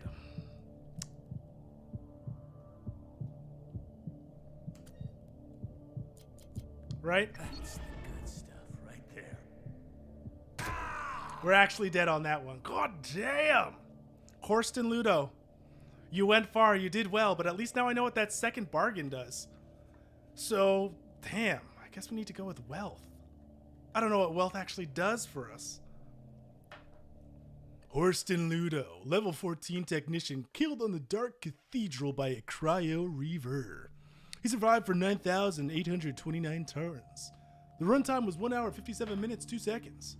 The world seed was 8897. He scored 1,704 points. He wanted to take it easy. And all that shit. But this was actually a pretty good run.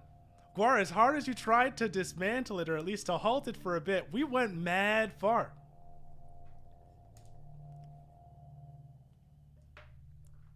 Kinda delicious. Woo! Okay, so let's see, because that's about them 2 hours right there. So actually, this is my petition out to all of you out there. Hey, how you doing? Nice to see you.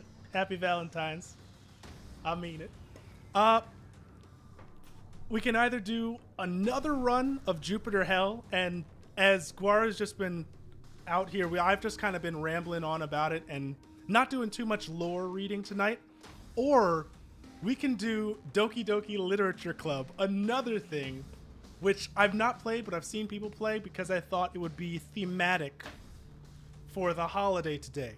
Does anybody have a preference? I promise I will leave it up to you on this one. Or if you have no preference, just say no preference and I'll flip a coin online.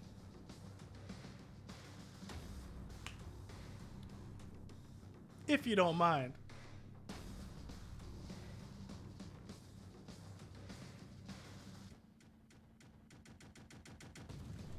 I know a fair bit about the original Doki Doki Literature Club, and I've seen up until the first ending, because I know what happens there.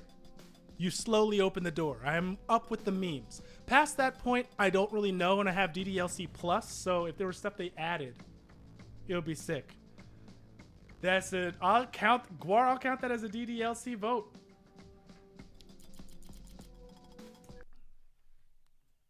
I'll be making vids for Jupiter Hell later, but we can do all that. Woohoo! And I got this one on sale too. No, is Necoparo what I'm thinking of? Because I think I know a little bit about that, even less than about this. And they have to be very clear about that one. Can we see the screen? I'll go up to main screen face cam. Please be warned, if you are an easily disturbed child, why are you here? Go away. It's not suitable. But I also mean that just like in terms of, because I know this stuff can be very rough and heavy. It's a joke I was making, I realize, but I'm not making it in a cruel way, I promise you. Very true. Man, can be rough. Would I like to? No, because I'm going to assume that you guys know what's up with this one at the very least. It's been out for a while. Not this plus version, but yep, I agree.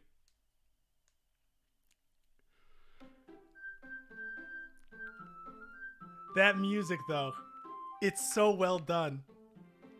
Whew! Okay. By the way, choice, go. Natsuki. I don't care what anybody else says. My vote has been made.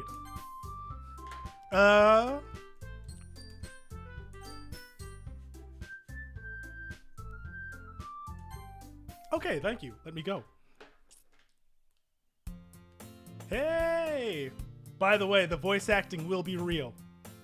Not too real, because my female voice is terrible. Like, I need to have an effect on it or something. But I will be reading all of this shit. I see an annoying girl running toward me from the distance, waving her arms in the air like she's totally oblivious to any attention she might draw to herself. That girl is Sayori, my neighbor and good friend since we were children. You know, the kind of friend you'd never see yourself making today, but it just kind of works out because you've known each other for so long. Stream nickname, always Pixpass. Either Pixel Pastiche the full or Pixpass. Or if Pixpass is too much, just Pix. I'll take that. Oh, by the way.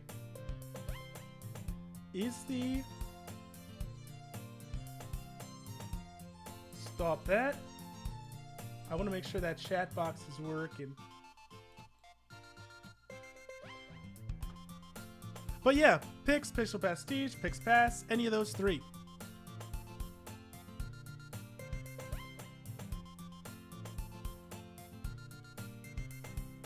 And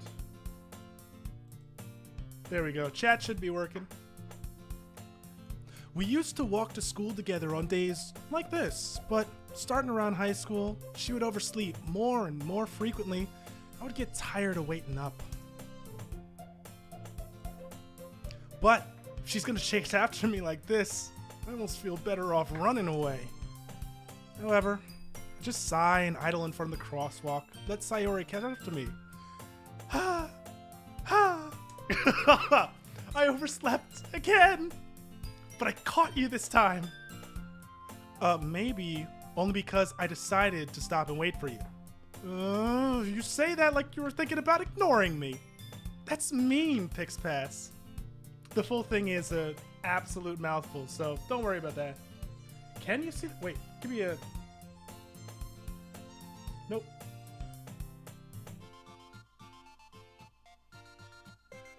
Yeah, we may as well by here. Yep, Pix or Pixpass then. Take either. Well, if people stare at you for acting weird, then I don't want them to think we're a couple or something. Fine, fine. But you did wait for me, after all. Well, I guess you don't have it in you to be mean, even if you want to. Whatever you say, Sayori. Yo, that Japanese laugh. Humu humu. We cross the street together and make our way to the school. As we draw near, the streets become increasingly speckled with other students making their daily commute. By the way, Pixpass, have you decided on a club to join yet? A club? I told you already, I'm not really interested in joining any clubs. I haven't been looking either. That's not true. You told me you would join a club this year. Did I?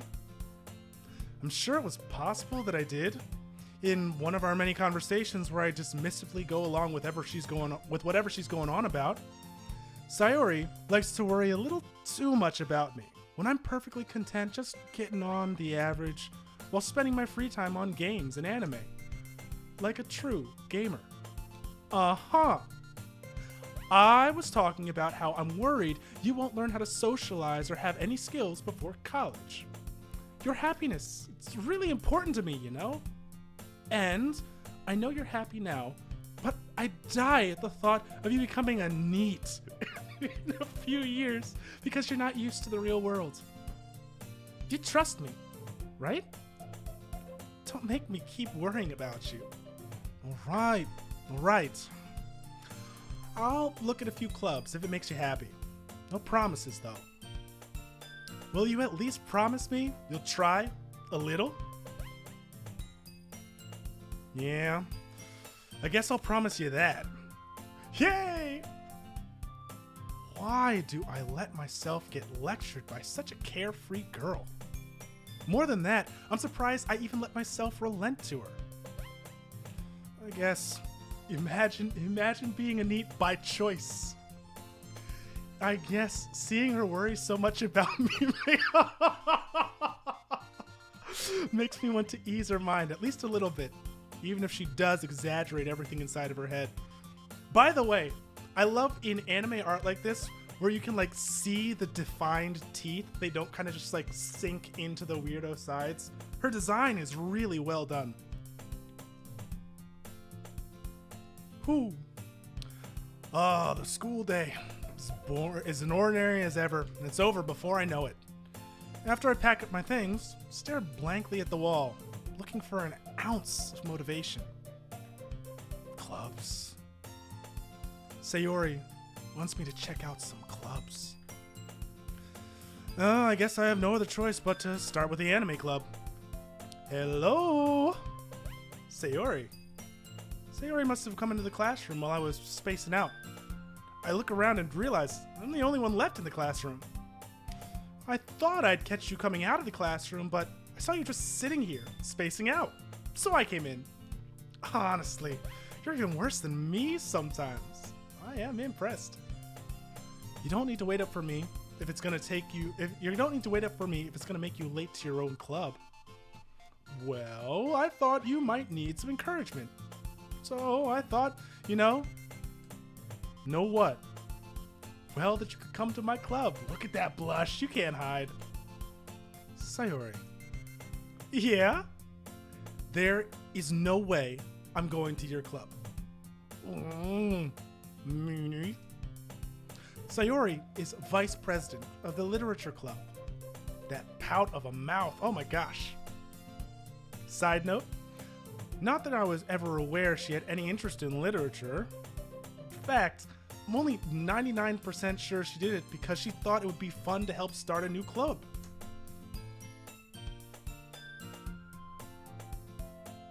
How do you get yourself to show up under the game name on YouTube?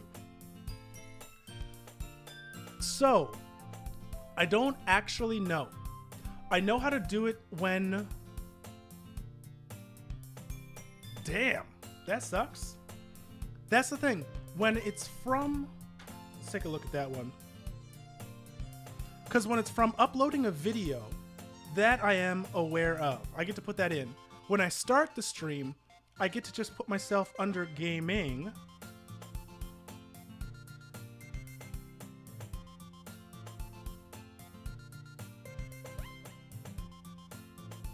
But like when I try to view the live of my video right now, it's not showing up in my studio even.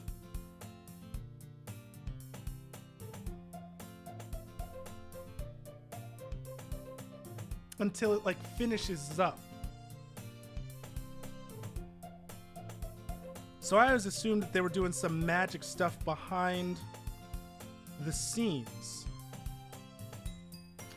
You know what? Actually, minor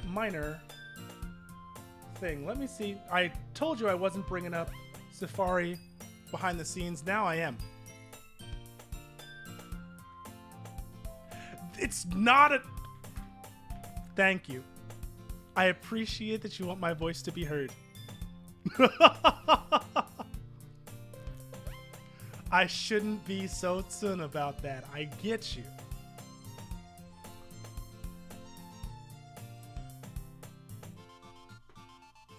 Here, let's sign into chat.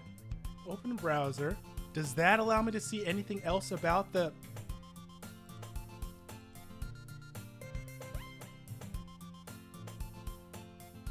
Actually killing me. Actually killing me.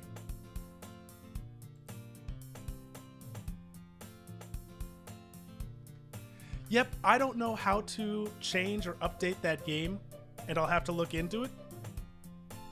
But for the moment, hopefully somebody just sees the title and the magic of the algorithm brings them in. Which actually, spoiler alert, I am making a video a little bit about that one, but you didn't hear it from me. You'll see it pop up like hopefully in a few days. Since she was the first one to show interest after the one who proposed the club, she inherited the title of vice president. I don't have pouty cheeks though. I want to be able to give the best performance possible for that. That said, my interest in literature is guaranteed to be even less. Yeah, I'm gonna be going to the anime club. Come on, please. Why do you care so much anyway? Well, I kinda told the club yesterday I would bring you in as a new member. And Natsuki made cupcakes and everything. Don't make promises you can't keep.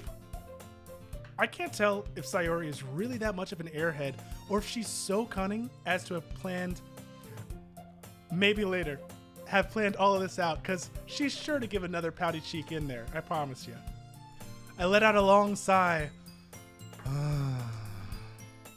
Fine. I'll stop by for a cupcake, okay? Yes, let's go! And thus, today marks the day I sold my soul for a cupcake. I dejectedly follow Sayori across the school and upstairs, a section of the school I rarely visit. Sayori, full of energy, sweeps open the classroom door. Everyone, the new member is here. I told you, don't call me a new member. Huh. I glance around the room.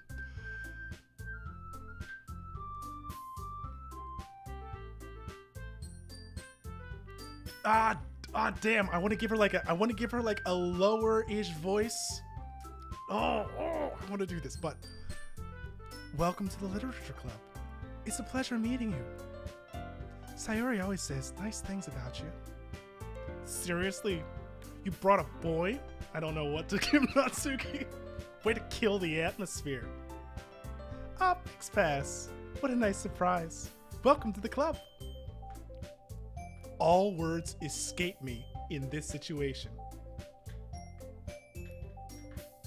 Yo, weirdly enough, I did a lot of poetry when I was younger, did poetry classes. It's not that different. Like, archetype-wise, they kind of nailed it. This club is full of incredibly cute girls. Oh, excuse me, my otaku voice came out. What are you looking at? If you want to say something, say it. Sorry. Natsuki. The girl with the sour attitude, whose name is apparently Natsuki, is one I don't recognize. She's so cute though. Her small figure makes her look like a first-year student. She's also the one who made cupcakes, according to Sayori. You can just ignore her when she gets moody. Sayori says that quietly in my ear, and then turns back towards the other girls. Anyway, this is Natsuki, always full of energy. And this is Yuri, the smartest in the club. Don't say things like that. Yuri, who appears comparably more mature and timid, seems to have a hard time keeping up with people like Sayori and Natsuki. Well, it's nice to be... it's nice to meet both of you. And it sounds like you already know Monica, is that right? That's right. It's great to see you again, Pixpass. That angle on her body just weirds me out a little bit. Monica smiles sweetly. We do know each other well. We rarely talked, but we were in the same class last year. Monica was probably the most popular girl in class. Smart, beautiful, athletic, basically completely out of my league. So having her smile at me so genuinely feels a little... You too, Monica? Come, sit down, Pixpass. We've made room for you at the table so you can sit next to me or Monica. I'll get the cupcakes. Hey, I made them. I'll get them. Sorry, I got a little bit too excited. Well then, how about I make some tea as well? The girls have a few desks arranged to form a table. As Sayori mentioned, it's been widened so that there is one space next to Monica and one space next to Sayori. Natsuki and Yuri walk over to the corner of the room where Natsuki grabs a wrapped tray and Yuri opens the closet. Still feeling awkward, I take a seat next to Sayori. Natsuki proudly marches back to the table, tray in hand. Okay, are you ready? Ta-da! Whoa!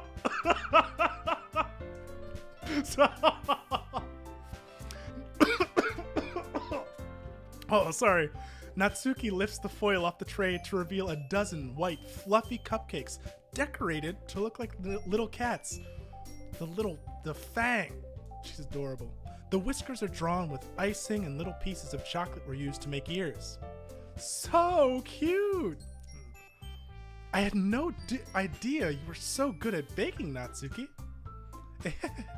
Well, you know. Just hurry and take one. Sayori grabs one first, then Monica. I follow. It's delicious. Sayori talks. How did I know you would? Sayori talks with her mouth full and has already managed to get icing on her face.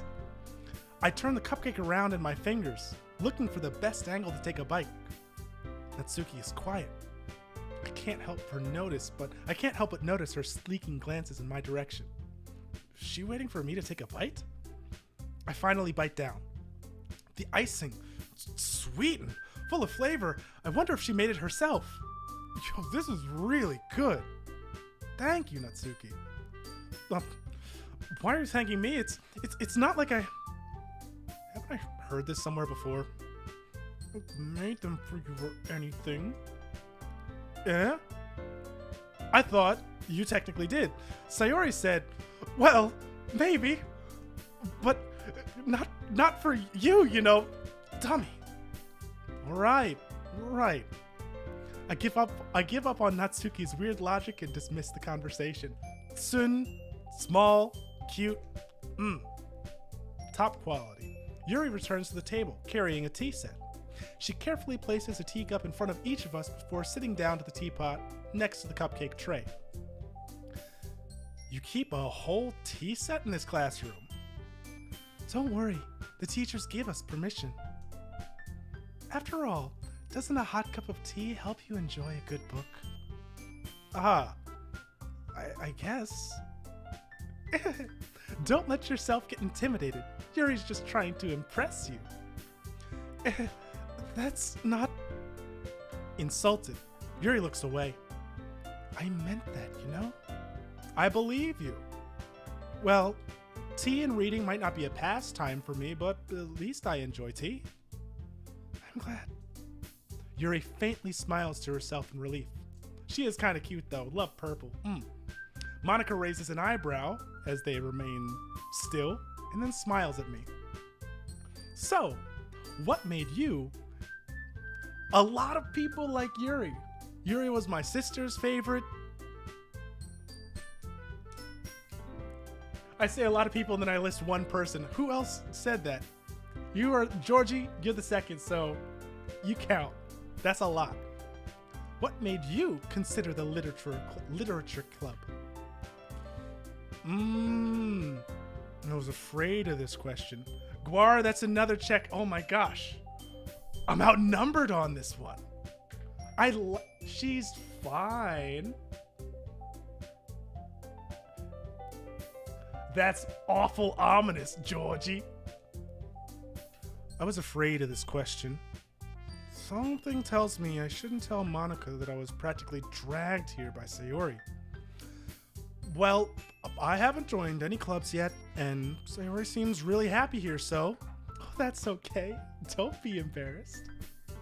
We'll make sure you feel right at home, okay? As president of the Literature Club, it is my duty to make the club fun and exciting for everyone. Monica, I'm surprised. How come you decided to start your own club? You could probably be a board member for any of the major clubs. You can't change your mind. Weren't you leader of the debate club last year? Well, you know, to be honest, I can't stand all of the we were just talking about this. I can't stand all of the politics around the major clubs. It feels like nothing but arguing about the budget and publicity and how to prepare for events. I'd much rather take something I personally enjoy and make something special out of it. And if it encourages others to get into literature, well, then I'm fulfilling my dream. Monica sure is a great leader. Yuri also nods in agreement. Then I'm surprised there aren't more people in the club yet. It must be hard to start a new club. You could put it that way. Not many people are very interested in putting out all the effort to start something brand new, especially when it's something that doesn't grab your attention, like literature.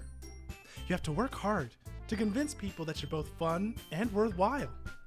But it makes school events like the festival that much more important. I'm confident that we can all really grow this club before we graduate. Right, everyone? Yeah! We'll do our best. You know it! Everyone enthusiastically agrees. Such different girls, all interested in the same goal.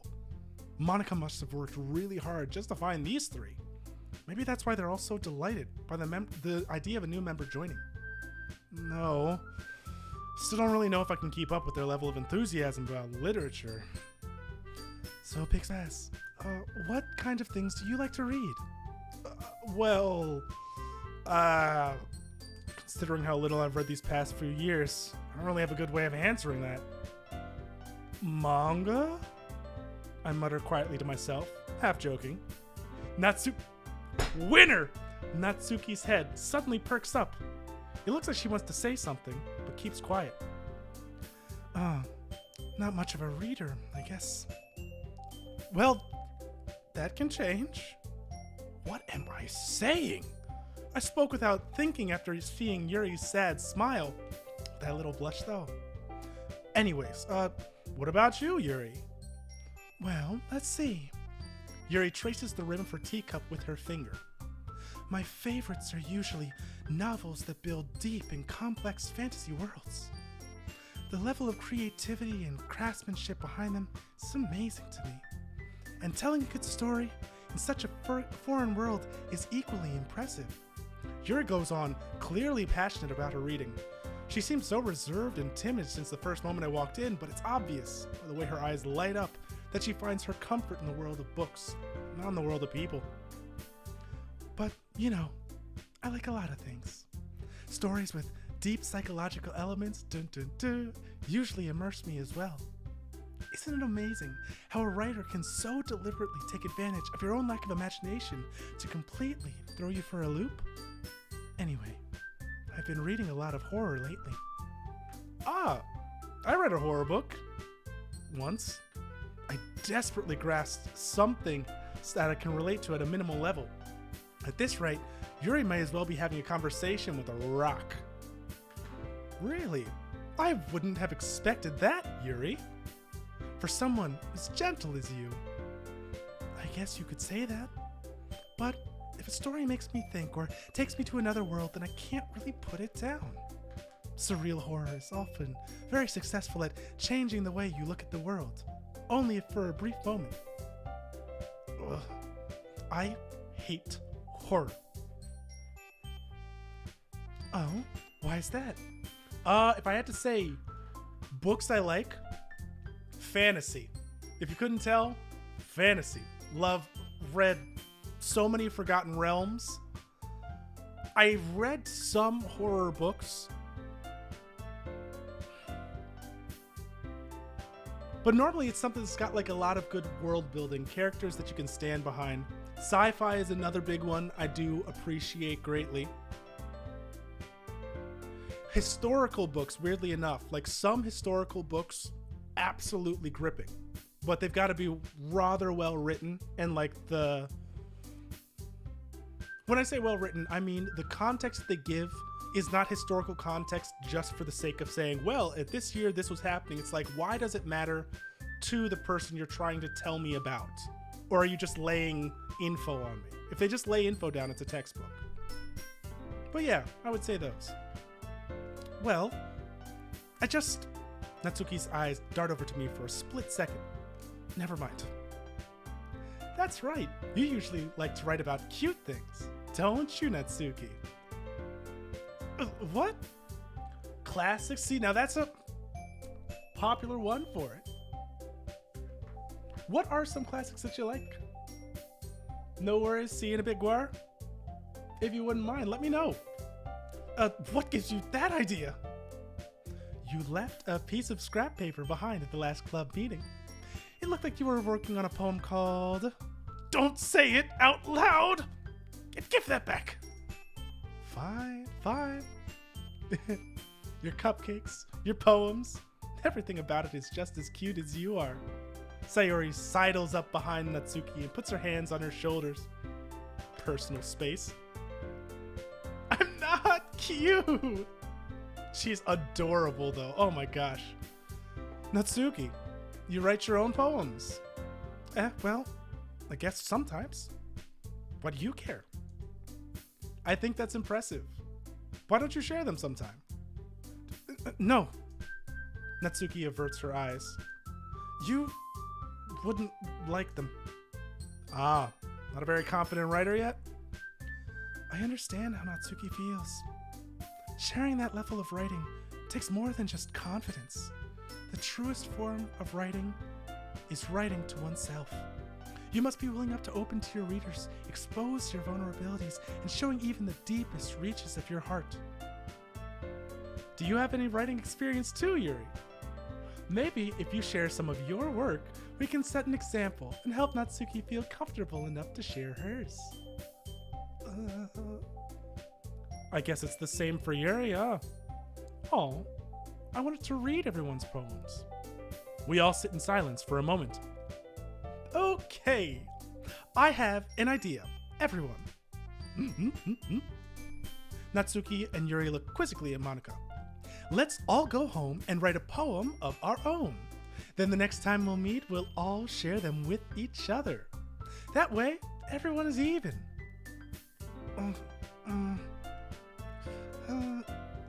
Yeah, let's do it. Crime and Punchery, Secret History. Oh, the Goldfinch. So I started reading that one a while ago on the recommendation of my mom, my mother. Here, let me put myself down in the corner so I don't cover anybody's face. I'm so sorry. And I remember it being extremely gripping. I need to start rereading that one again. Because from what I hear, absolute powerful book there. Yeah, let's do it.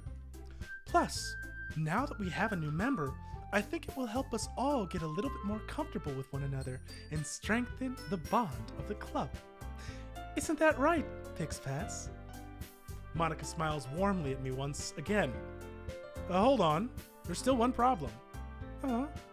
What's that? Now that we're back to the original topic of me joining the club, I bluntly come forth with what's been on my mind the entire time. I never said I would join this club. Sayori may have convinced me to stop by, but I never made a decision.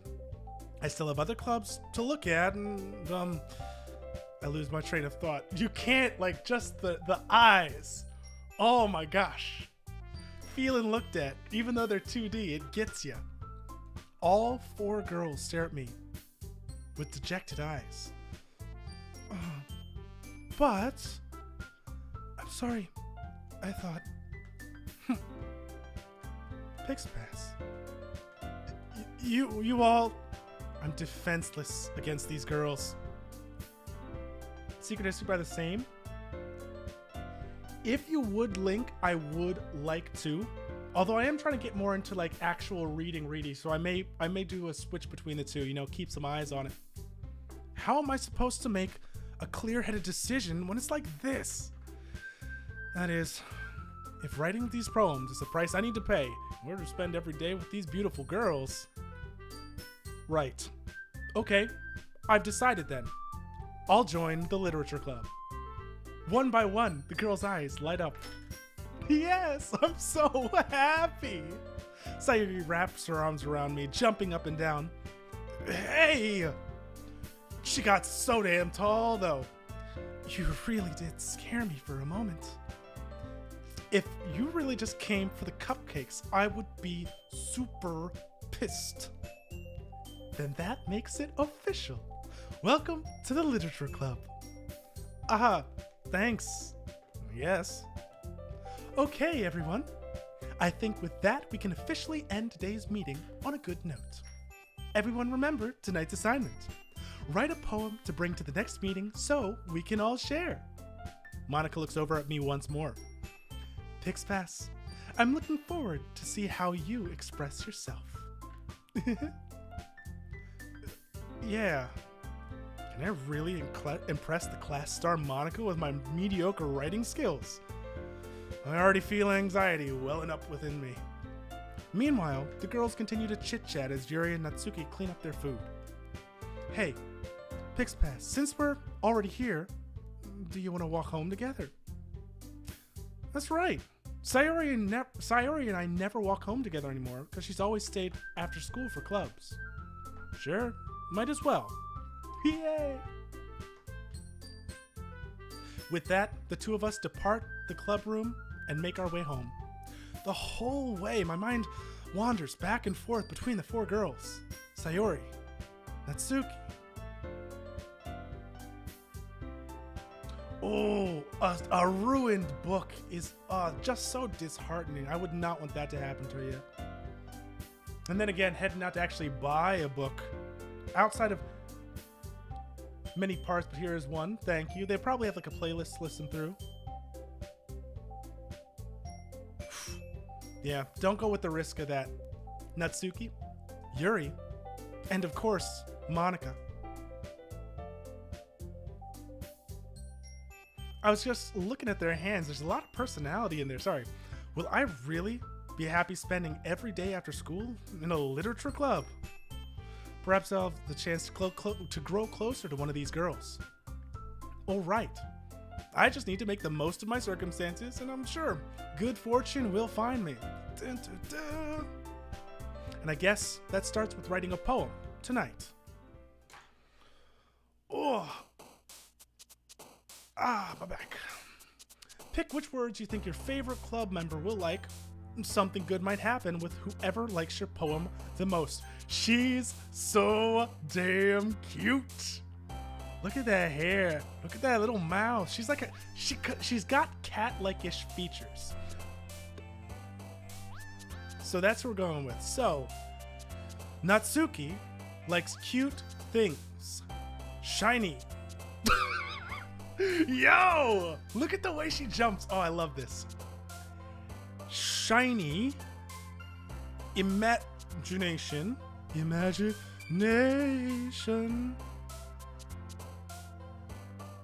Parfait. There you go. She's got that Usagi Goya face. The deadpan. Cute as ever. Vanilla. Word association, fluffy. Poof. Huh. Dance. Okay, never mind. Cute, easy. Wonderful piece of magical disaster variance, unrequited existence. I want to bet on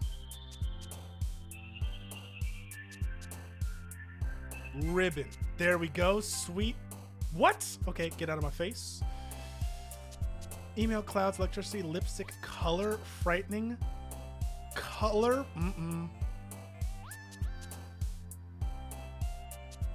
Childhood is gonna be Sayori.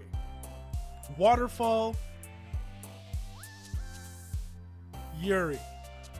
Fireworks, I can't do it. Okay. Bubbles. Anime. Not nibble. Shopping will be Sayori. Swimsuit. Doki Doki Poetry Slam. Let's go. Uncontrollable also did. Sugar?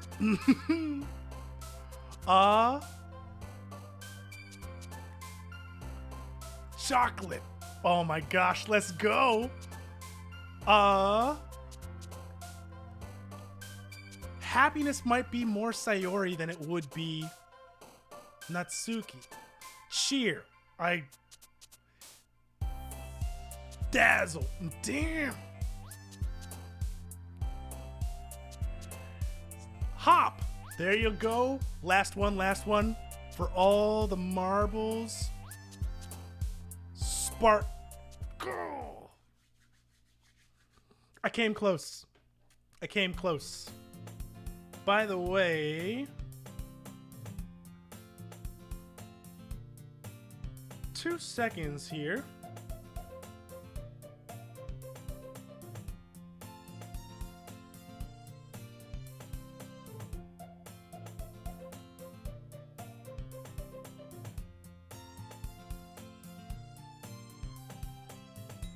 One moment, one moment.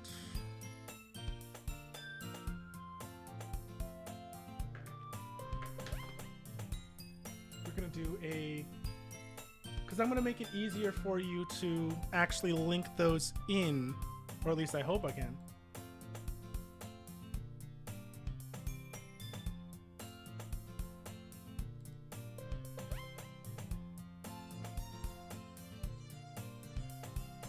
Wow. Try adding it now.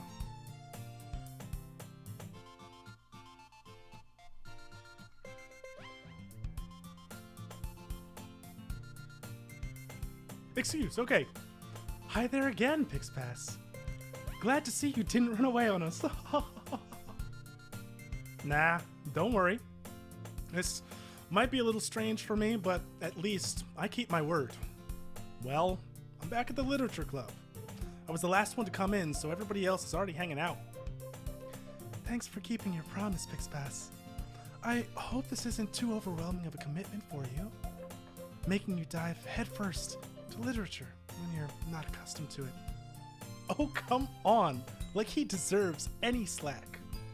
Thank you, Georgie. Sayori told me you didn't even want to join any clubs this year, and last year too. I don't know if you plan to just come here and hang out or what, but if you don't take us seriously, then you won't see the end of it. Natsuki, you certainly have a big mouth for someone who keeps her manga collection in the club room. Hey, Georgie, thank you. I mean that. Thank you. Natsuki finds herself stuck between saying Monica and manga. Manga is literature! Swiftly defeated, Natsuki plops back into her seat. Don't worry, guys. Pixpass always gives it his best as long as he's having fun. He helps me with busy work without me even asking. Like cooking, cleaning my room. How dependable. Sayori, that's because your room is so messy it's distracting. And you almost set your house on fire once. Oh, is that so? You two are really good friends, aren't you? I might be a little jealous. How come? You and Pixpass can become good friends too. Sayori. As usual, Sayori seems oblivious to the weird situation she just put me into. Oh, Yuri, you even brought something today, you know? Oh, wait, Sayori. Eh? Me? Not really. Don't be shy. It's really nothing. What is it?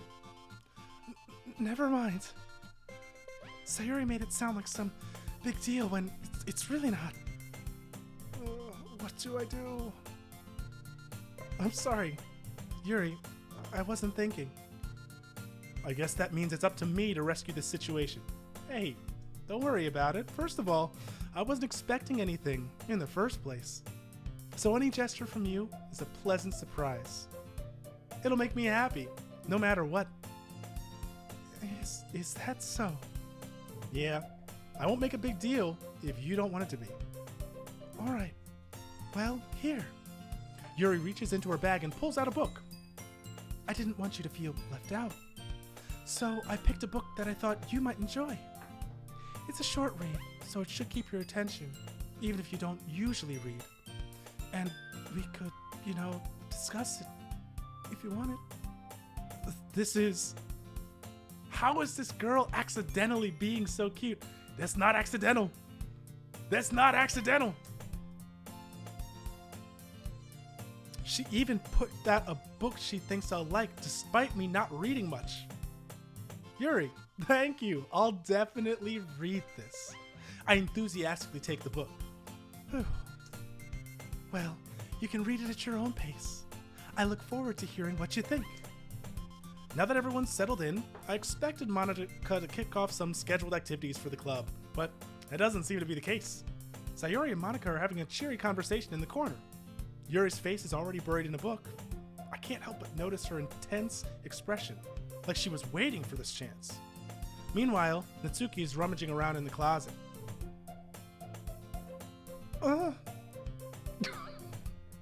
Don't mind me. I hear Natsuki utter an exasperated sigh from within the closet. She seemed to be annoyed by something. I approach her in case she needs a hand. You looking for something in there? Freaking Monica! She never puts my stuff back in the right spot. What's the point in keeping your collection organized if someone else is just gonna mess it up? Natsuki slides a bunch of stacked books and boxes across the shelf. Manga. You read manga, right? Sometimes. Manga is one of those things you can't actually admit you're really into unless you figure out where the other person stands. Truth, if there ever was. How did you know, anyway? I heard you bring it up at some point. Besides, it's kind of written on your face. What's that supposed to mean? I see. There's a lone volume of manga standing amidst a stack of various books on the side of one of the shelves. Curious, I pull it out of the stack. There it is! Natsuki snatches it out of my hand. She turns to a box of manga and slips the volume right into the middle of the rest. Ah, much better. Seeing a box set with one book missing is probably the most irritating sight in the world. Seeing a box set where for some reason one of them is either like printed backwards or has a different design than the overarching one. Crazy making. Oh, I know that feel. I get closer to look at the box set she's admiring. Parfait Girls. It's a series I've never heard of in my life. That probably means it's either way out of my demographic or simply terrible. If you're gonna judge, you can do it through the glass on that door. She points to the classroom door. Hey, I wasn't judging or anything. I didn't even say anything. It was the tone of your voice. But I'll tell you one thing, Pixel Pastiche. Consider this a lesson straight from the Literature Club. Damn, don't judge a book by its cover. In fact, Natsuki pulls out the first volume of Parfait Girls from the box. I'm gonna show you exactly why. She shoves the book right into my hands. I stare at the cover. It features 4 girls in colorful attire striking animated feminine poses. It's exceedingly moe. Oh, don't just stand there. Ooh-ah. Natsuki grabs my arm and pulls me out of the closet. She then takes a seat against the wall beneath the windowsills. She pats the ground next to her, signaling me to sit there. Cute. Wouldn't chairs be more comfortable? I take my seat anyway. Chairs wouldn't work. We can't read at the same time like that. Cute! Why's that? I guess it's easier to be close together like this. Don't just say that. You'll make me feel weird about it. Natsuki crosses her arms and scooches an inch away from me. Sorry, my jaw is like locking up. Oh.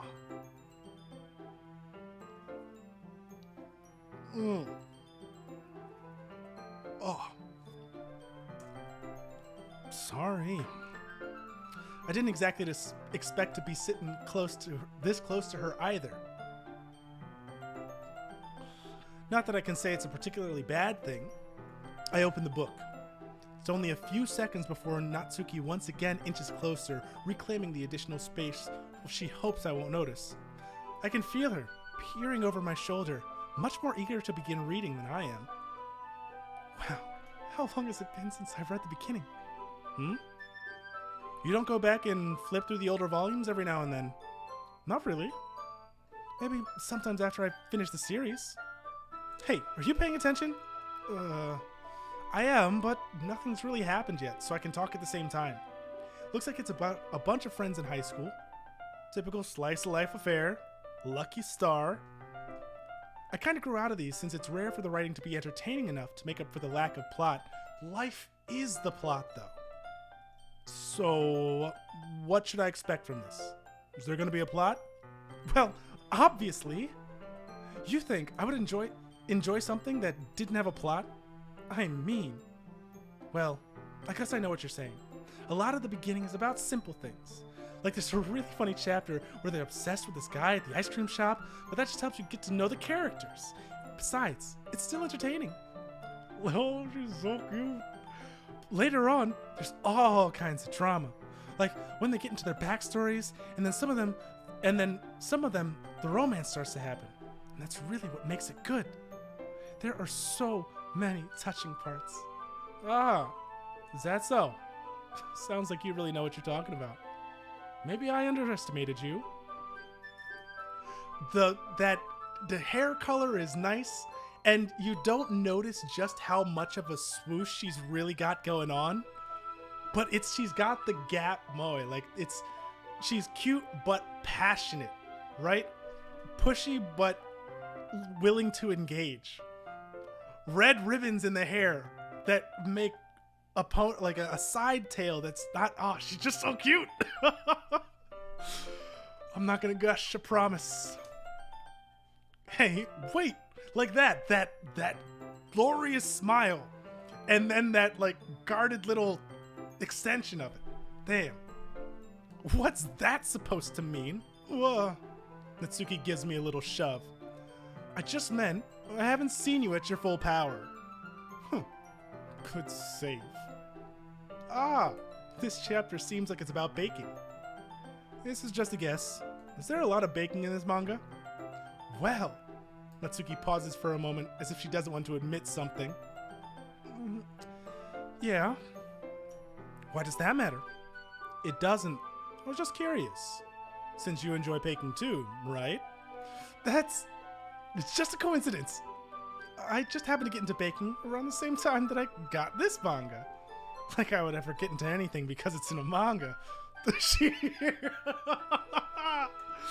Oh my gosh, that expression. I feel bad for anyone that's that impressionable. Definitely not a coincidence. I guess that explains Natsuki's interest in baking. Still, of all the hobbies to pick up from a manga, that's definitely one of the better ones. Yep, tsundere is exactly, well, there's an N between TSU and dere, D-E-R-A. But yes, it is. She is very tsun. I have a big weeb background that I haven't gone into much outside of talking with Guar, so don't be surprised. It will come out of me just a bit. Not to mention, she's really good at it, so who am I to judge? Damn! Girl, the size of your head, though. They're so, like, this is on a 24-inch monitor for me. They're so close. Oh my gosh. We read on for a few minutes. I finished a couple of chapters at this point. Oh, that actually hurt my shoulders. It got me so bad. Are you sure this isn't boring for you? It's not. Even though you're just watching me read. Well, I'm fine with that. If you say so. I guess it's fun sharing something you like with someone else. Truth, if there ever was one. I always get excited when I convince any of my friends to pick up a series I enjoy. Know what I mean? You don't. Don't say you don't have friends. She's probably gonna say she doesn't have friends. It's not... Well, I wouldn't really know. What do you mean? Don't you share your manga with your friends? Could you not rub it in? Jeez. Ah. Sorry. Like I could ever get my friends to read this. Okay, so she does. Gosh. I'm just... Because I haven't seen... I know what happens with Sayori. I don't know what happens with Yuri. I kind of know what happens with Monica because people have memed the hell out of it. I don't know what happens with Natsuki. Kind of because she's my favorite. Like, I didn't want to spoil it. They just think manga's for kids. I want you to be telling the truth to me. I can't even bring it up without them being all like, eh? You still haven't grown out of that yet? Makes me want to punch them in the face. Ugh. I know those kinds of people. Honestly, it takes a lot of effort to find friends who don't just judge, much less friends who are also into it. I'm already kind of a loser, so I guess I gravitated towards the other losers over time. Ow! Backhanded compliment to her, bud. But it's probably harder for someone like you. Yeah, that's pretty accurate. Wait, which part? I mean, I feel like I can't even keep it in my own room. I don't know what...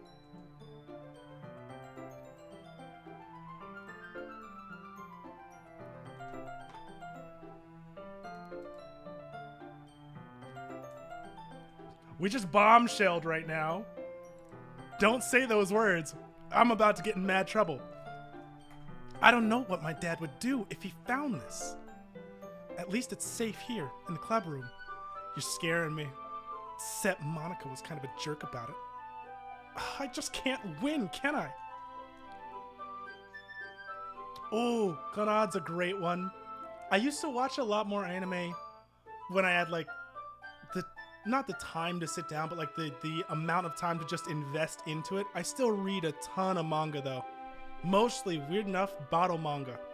Oh my god, I love the hell out of it. So many ones. Well, it paid off in the end, didn't it? I mean, here I am reading it. Well, it's not like it solves any of my problems. Maybe, but at least you're enjoying yourself, right? So? Jeez, that's enough. Are you gonna keep reading or what? Yeah. I flipped the page. Suddenly, Natsuki starts laughing. I don't really have a laugh for her. I totally forgot that happens.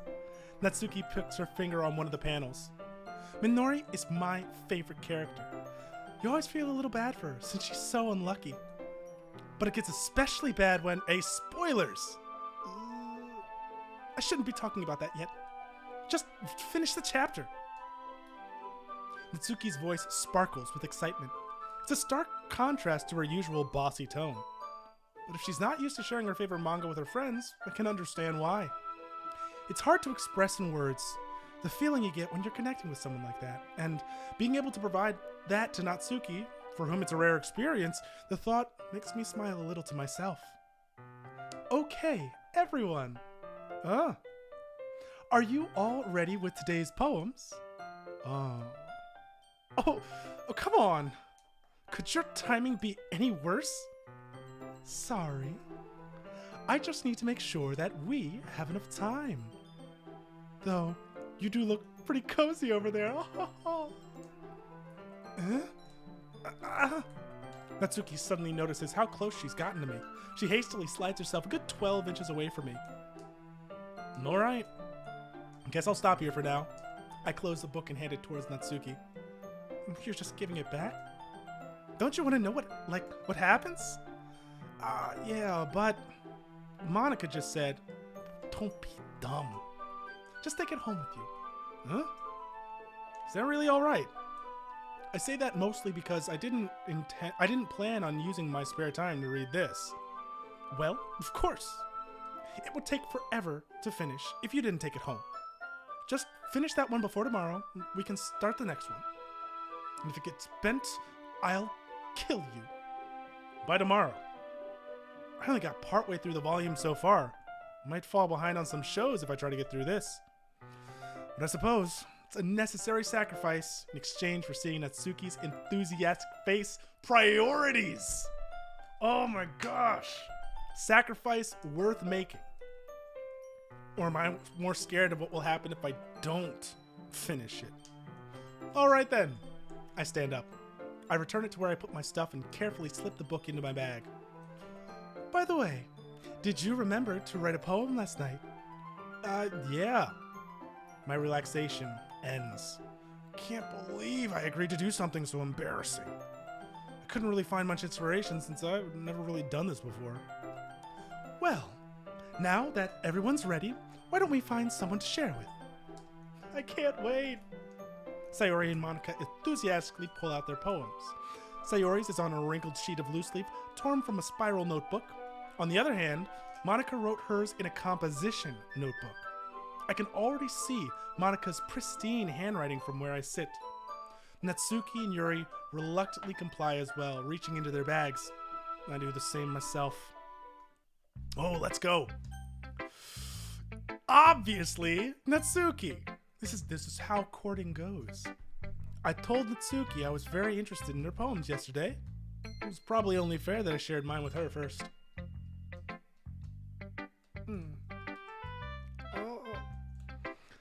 Okay, well, let's start with the things I don't like. First of all, Natsuki rereads my poem. Never mind. I don't feel like giving you my opinion. Oh, well then what's the point of sharing in the first place? I wrote this when I could have been doing other things. In fact, remember how I said I wanted to read your poems? That's what I had in mind when writing this. I want to help you feel comfortable enough to share yours. Like Monica said. Well, I would be more comfortable sharing my poem if yours was really bad. You were supposed to show me some dumb poem and make me go like, ha, well, it's not that great, but let me show you what real literature looks like. You wouldn't have ruined it. I hope you're happy.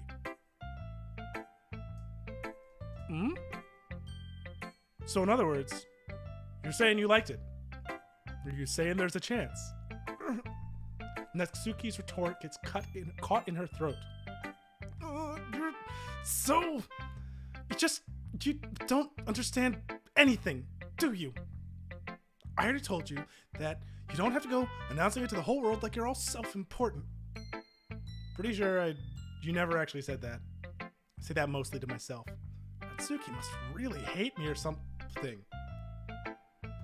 Read the face, man. Look at that blush. Oh my gosh, the little sweat on the side, that's apprehension. That's attraction. I can't figure out if it's a win or a loss that she liked my poem. In any case, you still need to show me yours, right? Fine, I guess.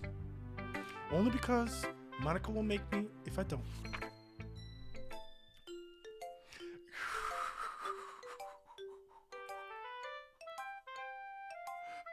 I'm pretty sure mine wasn't so good, but this is pretty.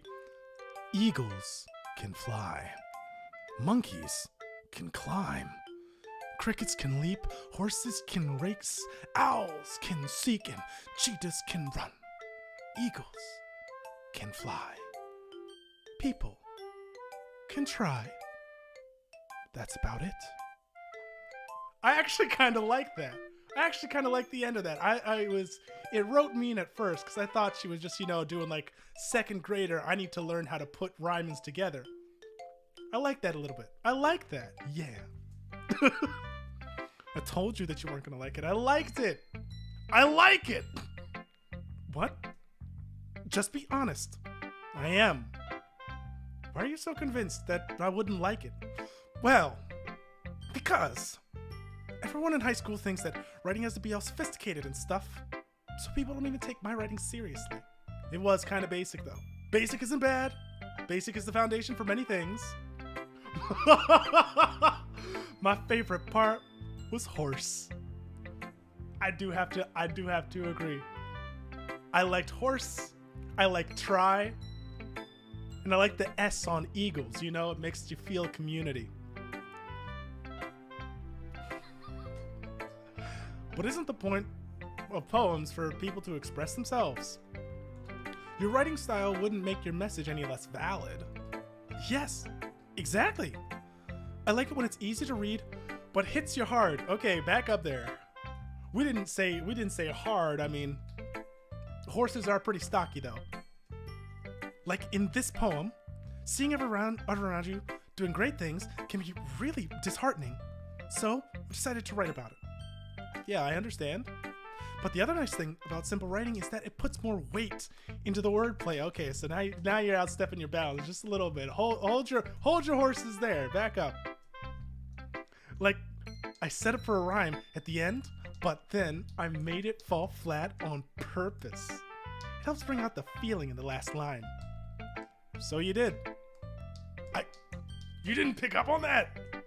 Yo, Pixel Pastiche here is a little dull. I guess more went into it than I realized. That's what it means to be a pro. I'm glad you learned something. Didn't expect that from the youngest one here. I know we're in high school, and I know all characters are over the age of 18. So one, everyone was held back majorly, but like, are you like right on the edge of 18? We might have to like wait a bit for that. Yeah, I guess not. I decided to humor her with that last comment. I don't really know how old everyone is, thank you, but if Natsuki is feeling proud, then I won't take that away from her. She is still mad cute though. Who should I show my poem to next? Sayori? Cause it's rather cute-ish. Oh, big eyes. Oh my goodness. This is so good, Pixel Pastiche. I love it. I had no idea you were such a good writer. Sayori, you must be seriously overreacting. I'm not a good writer at all. I honestly have no idea what I'm doing. Well, maybe that's why. Because I have no idea what I like either. I need to work on these laughs. Jeez. I'm sure Yuri's opinion has to be a little bit more constructive than this. Sure you just don't like it because I wrote it? Huh? Well, I'm sure that's part of it. I think you understand better than a lot of people, you know? So, when I read your poem, it's not just a poem, it's a Pixel Pastiche poem. TM, no steal, NFTs, let's go. Let's go! And it makes it feel extra special. That'll be 30 Ethereum. Like I can feel your feelings in it. Sayori hugs the sheet against her chest. You're so weird, Sayori. These fucking laughs, man. I'm just really happy that you wrote one. It reminds me how you're really a part of the club now. Not to mention the fact that I'm standing in front of you in the club room. Well, of course. I'm not really into it yet, but that doesn't mean I'll break my promise. See? It's like I said before, Pixel Pastiche. Deep down, you're not selfish at all. You know? Trying new things, like this, for other people, that's something only really good people do. Thanks, Sayori. I'm not sure if Sayori sees the full picture of my motive here. Then again, I can't deny that she's part of the reason that I joined. Knowing how much this means to her at all, and all. Yeah, and I'm gonna make sure you have lots of fun here, okay? That'll be my way of thanking you. Alright, I'm gonna hold you to that then. Yay! Now you'll read my poem too, right? Don't worry, I'm really bad at this. We'll see about that. Oh my gosh, there's a scroll bar. Dear sunshine, the way you glow through my blinds in the morning, it makes me feel like you missed me. Kissing my forehead to help me out of bed, making me rub the sleepy from my eyes. Are you asking me to come out and play? Are you trusting me to wish away a rainy day? I look above. The sky is blue. It's a secret, but I trust you too. If it wasn't for you, I could sleep forever. But I'm not mad. I want breakfast. Oh, get out of here. Get out of here, Sayori. Come on. This is just a guess, but did you wait until this morning to write this? That's actually kind of mad cute. No! Just a little bit. You can't answer just a little bit to a yes or no question. I forgot to do it last night. Well, at least that makes me feel a little better about myself. Don't be so mean. I still tried my best. It wasn't half bad. Can we go over that? The secret, the blue of the sky? The only part that kind of tanked it was the I like breakfast. It wasn't even set up like Natsuki's was, by the way. Ratioed. Yeah. I didn't mean to say that it was a bad poem. It came out nice, or how should I put it? It sounds just like you. Really? Yeah. Especially that last line. I made eggs and toast. Even though you were late to school? It's bad to skip breakfast and get all cranky. Well, I guess there's no point in arguing. Anyway, thanks for showing me. I like the rhymes too. She had a pretty solid flow throughout that entire thing, and she did like the ends of the lines to then rhyming in the middle, splitting the line in two. That was some intermediate level stuff. Oh! So let's see. It's 8:13. I want to get through the next poem, or whatever's at the end of today. And then I do kind of want to call it, because I've got to make sure, one, that I take my melatonin on time, and two, that everything is good. But also, I may read you one of my old poems, like from way, way long ago. For the set, just to put myself in the shoes of these girls. This was so much fun. Monica's the best. Yeah. But next time, I won't forget. And I'm gonna write the best poem ever. Well, I guess I look forward to it. Because I think we write another poem at the end of today, right? I think. Let's go with Yuri. Look, the size of that mouth. That's a judgmental mouth right there. This is a serious ass face. She is not liking it. It's gonna be a plan then, Georgie. I need to... Yuri stares at the poem. A minute passes. More than enough time for her to finish reading. Oh. Sorry. I forgot to start speaking. It's fine. It's fine. Don't force yourself. I'm not. I just need to put my thoughts into words. Hold on. Okay. This is your first time writing a poem, right? Yeah. Why do you ask? I'm just making sure. I guess that it might be after reading through it. Nah. So it's that bad. No! Did I just raise my voice? I'm sorry. Yuri buries her face in her hands. She buries it in the upper part of her bangs. I couldn't help notice, but it's been several minutes and we really haven't gotten anywhere. It might take Yuri a while to get used to new people. It's fine. I really didn't notice. What were you saying?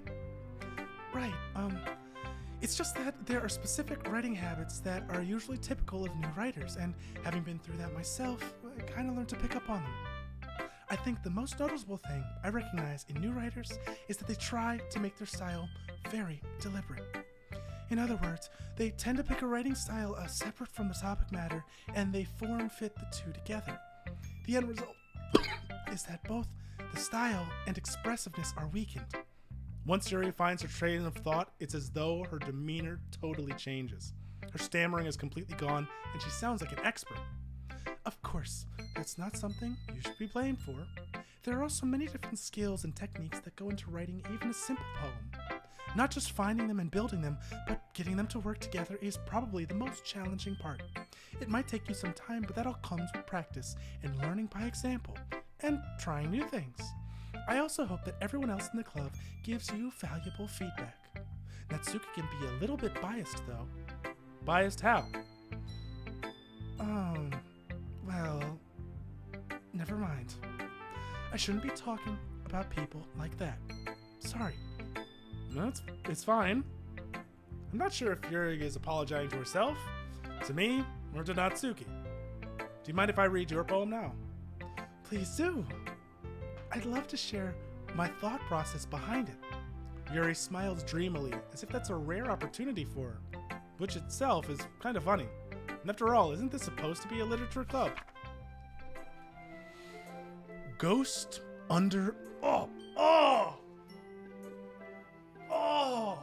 Fuck my back!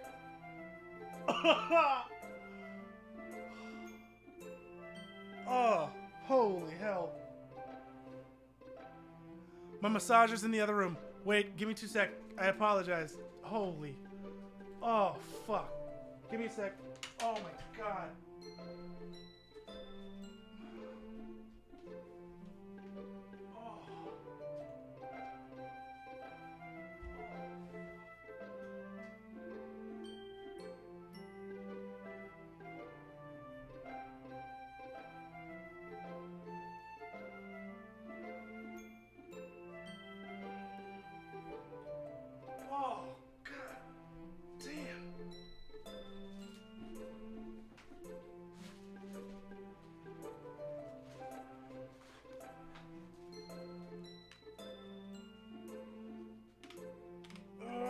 Power's off in here. Awesome.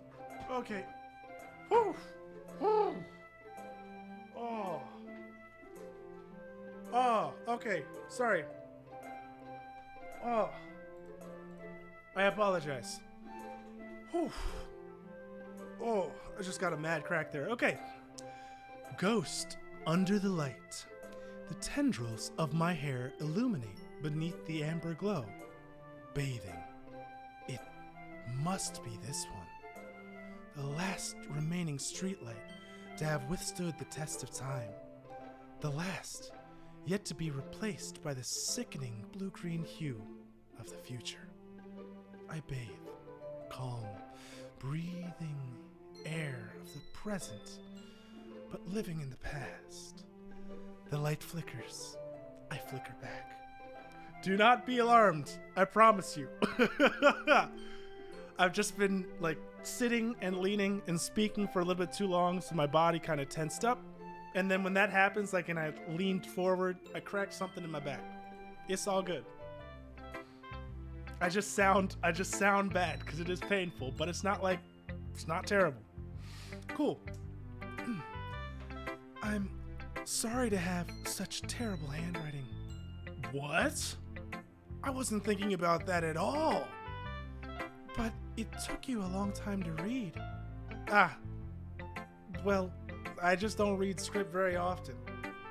I actually think your handwriting is pretty. That's a relief. Also, I liked the poem. Even though it's short, it was real. I liked that I flicker back. It was really descriptive. The idea of being honed in to colors in supposedly the nighttime, like being surrounded by darkness or having certain things deprived from you, allows you to focus in on the subtleties, the nuances of what's around you. I flicker back was a good one. The warm hue of the past connected to the blue-green glow of the future. I thought that was pretty sick. It wasn't too short. I usually write longer poems. Not at all. I'm really glad you like it. I'll be honest. Since it's our first time sharing, I wanted to write something a little more mild, something easy to digest, I suppose. Are you into ghosts, Yuri? Actually, the story isn't about being a ghost at all, Pixel Pastiche. Really? I must have totally missed the point. Well, I suppose You did only glance over it after all. But remember that poets often express their own thoughts, feelings, and experiences in their work. They usually do more than tell a simple story or paint a picture. In this case, perhaps, the subject of the poem is only being symbolically compared to a ghost, lingering in her last remaining place of comfort, unable to let go of the past, and soon to be left with nothing. That's a lot more solemn, putting it that way. I hadn't even thought of that. It's impressive. It's nothing, really.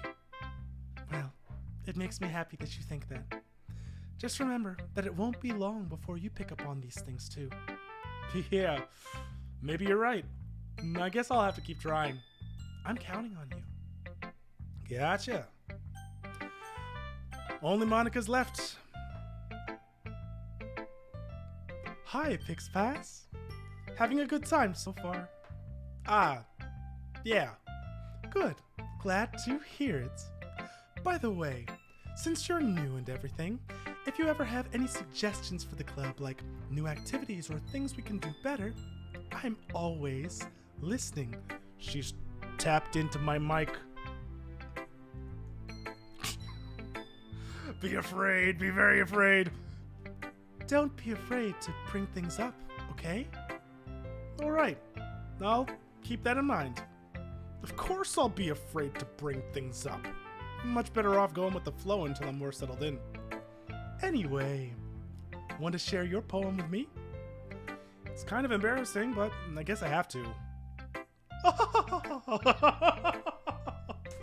Damn! Don't worry, Pixpass. We're all a little embarrassed today, you know? But it's just that sort of barrier we'll all learn to get past. Soon. Yeah, that is true. I hand Monica my poem. I like it, Pixpass. Really? It's a lot cuter than I expected. I want to be able to do that well. Jeez. Oh no! It kind of makes me think of something that Suki would write. You don't say. And she's a good writer too. So take that as a compliment. If you say so. Yep. There are lots of poems or stories out there that are no more than a few simple words. They can be funny, endearing, or even sad, and sometimes they're only a few lines long. They might even feel like they're written for kids, but if you think about them, they can express views of the world that would apply to anybody. So, you're saying that Natsuki is kind of like that? Sort of. Maybe she's not an expert, but you probably won't find much filler in her poems. They may be easy to write, but they're super challenging to get the meaning through. So I can see why it would be your kind of poem to explore. I'm sure I'll end up trying different things a lot. Could take a while before I feel comfortable doing this. That's okay. I'd love to see you try new things. That's the best way to find the kind of style that suits you. Everyone else might be a little bit biased towards their own kinds of styles, but I'll always help find what suits you the most. So don't force yourself to write the way everyone else wants you to write. It's not like you have to worry about impressing them or anything. I need a... Anyway, do you want to read my poem now? Don't worry, I'm not very good. You sound pretty confident for someone who claims to be not very good. Well, that's just 'cause I have to sound confident. That doesn't mean I always feel that way. You know? I see. Well, let's read it then. Hole in wall. It couldn't have been me. See the direction the spackle protrudes? A noisy neighbor. An angry boyfriend. I'll never know I wasn't home. I peer inside for a clue. No! I can't see. I reel, blind like a film left out in the sun. But it's too late. My retinas already scorched with a permanent copy of the meaningless image. It's just a little hole. It wasn't too bright. It was too deep, stretching forever into everything, a hole of infinite choices. I realize now that I wasn't looking in, I was looking out. And he, on the other side, was looking in. You're creeping me the fuck out, Monica. Excuse my language. But you're creeping me out. Is she watching my live stream?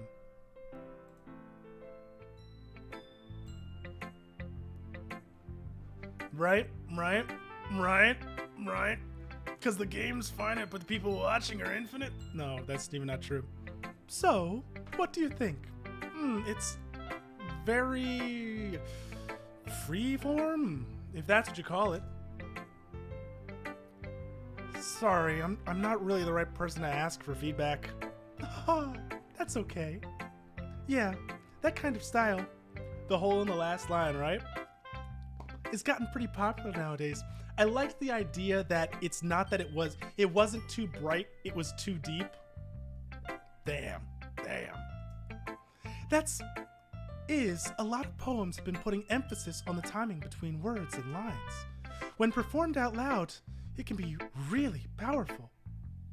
What was the inspiration behind this one? Well, I'm not sure if I even know how to put it. I guess you could say I had some type of epiphany recently. It's been influencing my poems a bit. An epiphany? Yeah, something like that.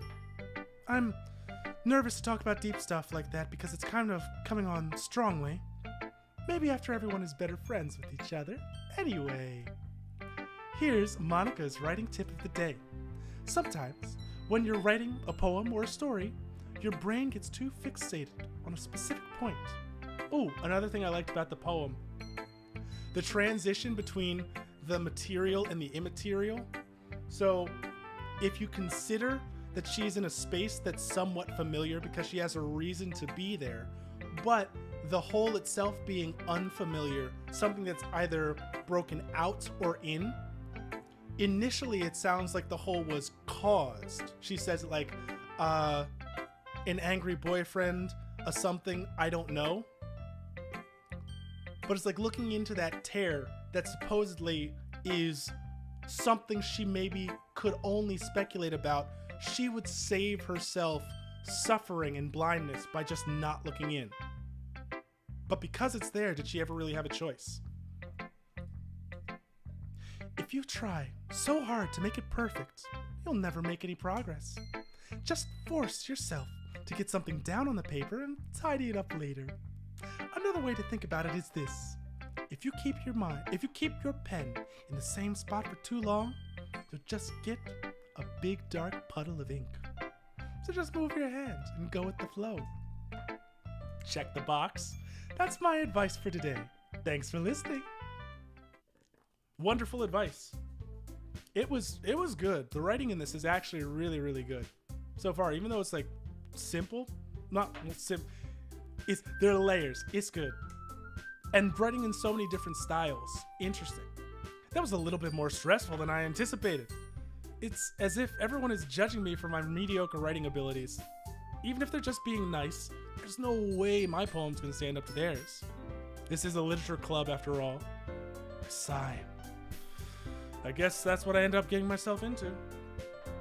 Across the room, Sayori and Monica are happily chatting. My eyes land on Yuri and Natsuki. They gingerly exchange sheets of paper, sharing with them their respective poems. As they read in tandem, I watch each of their expressions change. This ain't gonna be good. Natsuki's eyebrows furrow in frustration. Meanwhile, Yuri smiles, sadly. What's with this language? Did you say something? Oh, it's nothing. Natsuki dismissively returns the poem to the desk with one hand. I guess you could say it's fancy. Ah, thanks. Yours is cute. Cute? Did you completely miss the symbolism or something? It's clearly about the feelings of giving up. How can that be cute? I know that. I just meant The language, I guess. I was trying to say something nice. Hmm? You mean you have to try that hard to come up with something nice to say? Thanks, but it didn't really come out nice at all. Well, I do have a couple suggestions. If I was looking for suggestions, I would have asked someone who actually liked it. Which people did, by the way. Sayori liked it, and Pixel Pastiche did too. So based on that, I'll gladly give you some suggestions of my own. First of all, excuse me, I appreciate the offer, but I've spent a long time establishing my writing style. I don't expect it to change anytime soon, unless, of course, I come across something particularly inspiring, which I haven't yet. And Pixel Pastiche liked my poem too, you know. He even told me he was impressed by it. Natsuki suddenly stands out. The music left. The music left. Oh, I didn't realize you were so invested in trying to impress our new member, Yuri. Okay, at least it's being goofy now. That's not what I... You're just... Yuri stands up as well. Maybe you're just jealous that Pixel Pastiche appreciates my advice more than he appreciated yours. Huh? And how do you know he didn't appreciate my advice more? Are you that full of yourself? No. If I was full of myself, I would deliberately go out of my way to make everything I do overly cutesy. Is everyone okay? Well, you know what? Chorus is gotta come to the boobs, it's gotta come to the chest. I wasn't the one whose boobs magically grew a size bigger as soon as Pixel Pastiche started showing up. Natsuki. Natsuki, that's a little... This doesn't involve you. I don't like fighting, guys. Suddenly, both girls turned towards me as if they just noticed I was standing there. Pixel Pastiche. She's just trying to make me look bad. That's not true. None of the drama would have happened if I didn't show up. So technically, it's all Sayori's fault. If she didn't bring me in, they would have been okay, right? No poem conversation in the first place. She started it. If she could get over herself and learn to appreciate that simple writing is more effective, then this wouldn't have happened in the first place. What's the point of making your poems all convoluted for no reason? The meaning should jump out at the reader, not force them to have to figure it out. I don't exactly agree with that one. Help me explain it to her, Pixel Pastiche. Oh, wait. There's a reason we have so many deep and expressive words in our language. It's the only way to convey complex feelings, meaning most effectively. Avoiding them is not only unnecessarily limiting yourself, it's also a waste. You understand that, right, Pixel Pastiche? I understand both. Well... How did I get dragged into this in the first place? It's not like I know anything about writing. But whomever I agree with will probably think more highly of me. Excuse me, let me reread this one. But whomever I agree with, they'll probably think more highly of me. Okay, so I gotta play the game. Normally, I would say help me Sayori, because you split the difference. They're both right and wrong in their own ways, but they shouldn't be forcing that on each other in such a situation. Nor should they act as if it's an end-all be-all, but we say Natsuki. Yuri, you're really talented.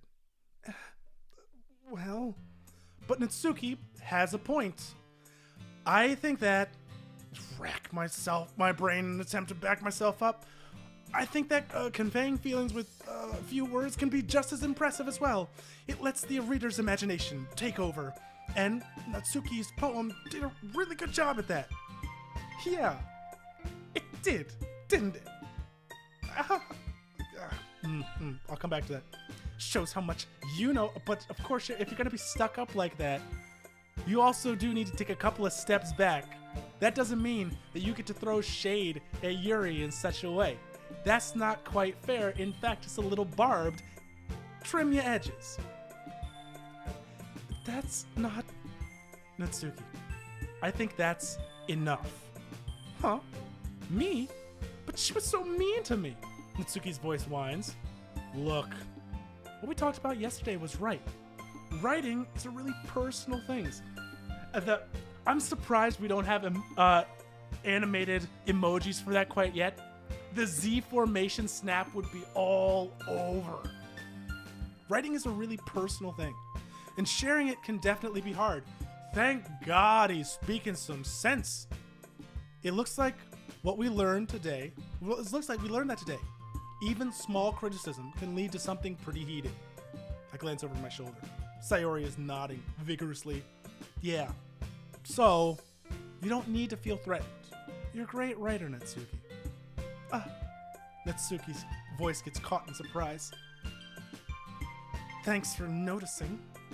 She finally mutters that, barely audible. Yuri. Yuri looks at me dejectedly. With a face like that, I can't help but feel bad for her as well. I'm sure that Natsuki didn't mean everything she said. So you don't need to feel threatened either. Well, if you say so. Hey, it's not like you need to apologize for me, Pixel Pastiche. Sheesh! Sheesh! That was the first thing that came to my mind. Natsuki takes a breath. The thing about...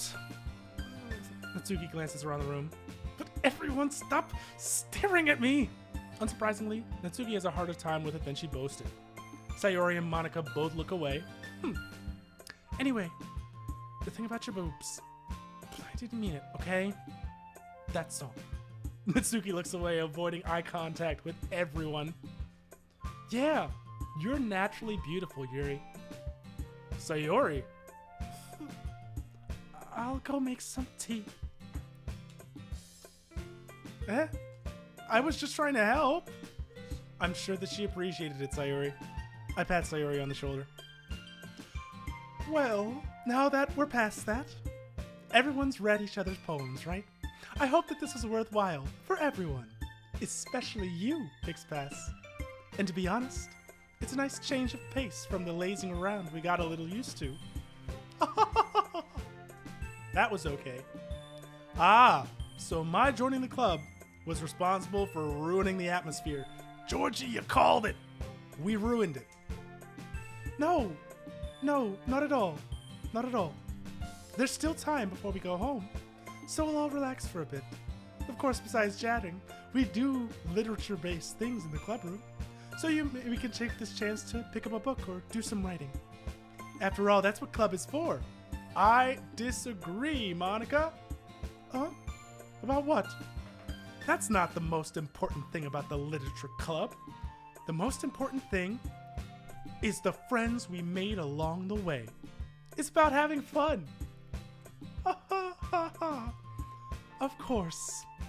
Well, I guess that's why you're the vice president, Sayori. In the end, though, Monica's right. Being a literature club probably means I can't spend all my time doing nothing. But in the end, I guess it's been worth it so far. Right? You gotta place blame where blame is due. Okay, everyone. It's just about time for us to leave. How about you? How did you all feel about sharing your poems? It was a lot of fun. Well, I'd say it was worth it. It was all right. Well, mostly. Pixpass, how about you? Yeah, let's say the same. It was a neat thing to talk about with everyone. Awesome. In that case, we'll do the same thing tomorrow. And maybe you learned something from your friends too. So, your poems will turn out even better. I think to myself, I did learn a little bit more about the kinds of poems everyone likes. With any luck, that means I can at least do a better job impressing those I want to impress. I nod to myself with a newfound determination. Pixpass, ready to walk home? Sure, let's go. Sayori beams at me. It truly has been a while since Sayori and I have spent this much time together. I can't really say I'm not enjoying it either. Sayori. About what happened earlier. What do you mean? You know, between Yuri and Natsuki. Does that kind of thing happen often? No. That's really the first time I've seen them fight like that. I promise, they're both wonderful people. You don't hate them, do you? No, I don't hate them. No, I don't hate them. I just wanted your opinion, that's all. I can see why they'd make good friends with you. Whew. You know, Pixpass, it's nice that I get to spend time with you in the club. But I think seeing you get along with everyone is what makes me the happiest. She's lying to herself. No way in hell she's lying to herself. And I think everyone really likes you too. That's... Every day is gonna be so much fun. Looks like Sayori still hasn't caught on to the kind of situation I'm in. Sure, being friends with everyone is nice, but does it really need to stop there? Well, we really just need to see what the future holds, Sayori. I pat Sayori on the shoulder. I said that more to myself than to her, but it's easy to use Sayori as an internal monologue sometimes. Okay! Yeah, let's do this. Leroy Jenkins. I'm gonna save right here. It auto-saves. We'll take up slot number 2, 843. Oh. Ooh, my gosh.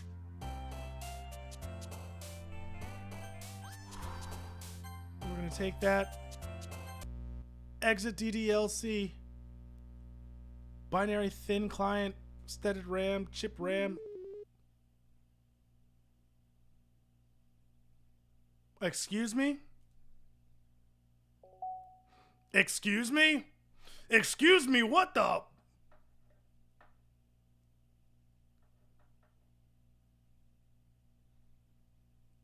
Side stories, files, mail, pictures. Can I set this? I was immediately thinking, can I set this as my wallpaper? I was like, are you serious? Of course I would. She's so cute.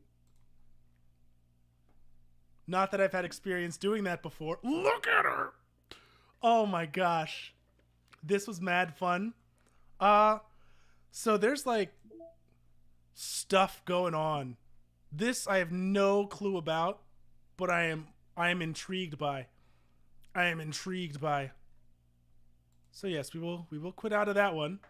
Damn, that was good. That was good. Oh. We're gonna turn this one on. Bring that up and say, oh my gosh. I love reading through stories like these. I love acting like this. That was mad fun. The Jupiter Hell, we had a pretty good run. If you didn't see that one, I'm not sure if you care for it, but it was a good one. So give that one a look. DDLC. Where is this going to fit in the schedule? I was just talking about this. I'm rethinking the schedule. So tomorrow, I don't quite know exactly what I want to do, but I know I want to do something. So we'll come back for it. Wednesday is going to be our free talk day, plus pixel animation day or pixel. I was thinking we'll do pixel art actually like for the stream. We can remake the stream ending and the stream starting. Oh yeah, I'm so glad you were able to. Georgie, I'm happy to have you as a mod. Always happy to see you in. Anytime you got the time, please stop by. Thursday is going to be our horror day. I'm not sure if we'll actually come back and do DDLC on Thursday because I know there's like stuff in the game. But we'll think. And then Friday is going to be our Fantasy Friday. We'll probably split it up between like an hour of Baldur's Gate and then an hour of maybe Pathfinder Kingmaker, which I was thinking of. But Project Zomboid, I'm not doing on stream again. I got plans for it, but we'll see. So, last thing I will say, let's do face cam only.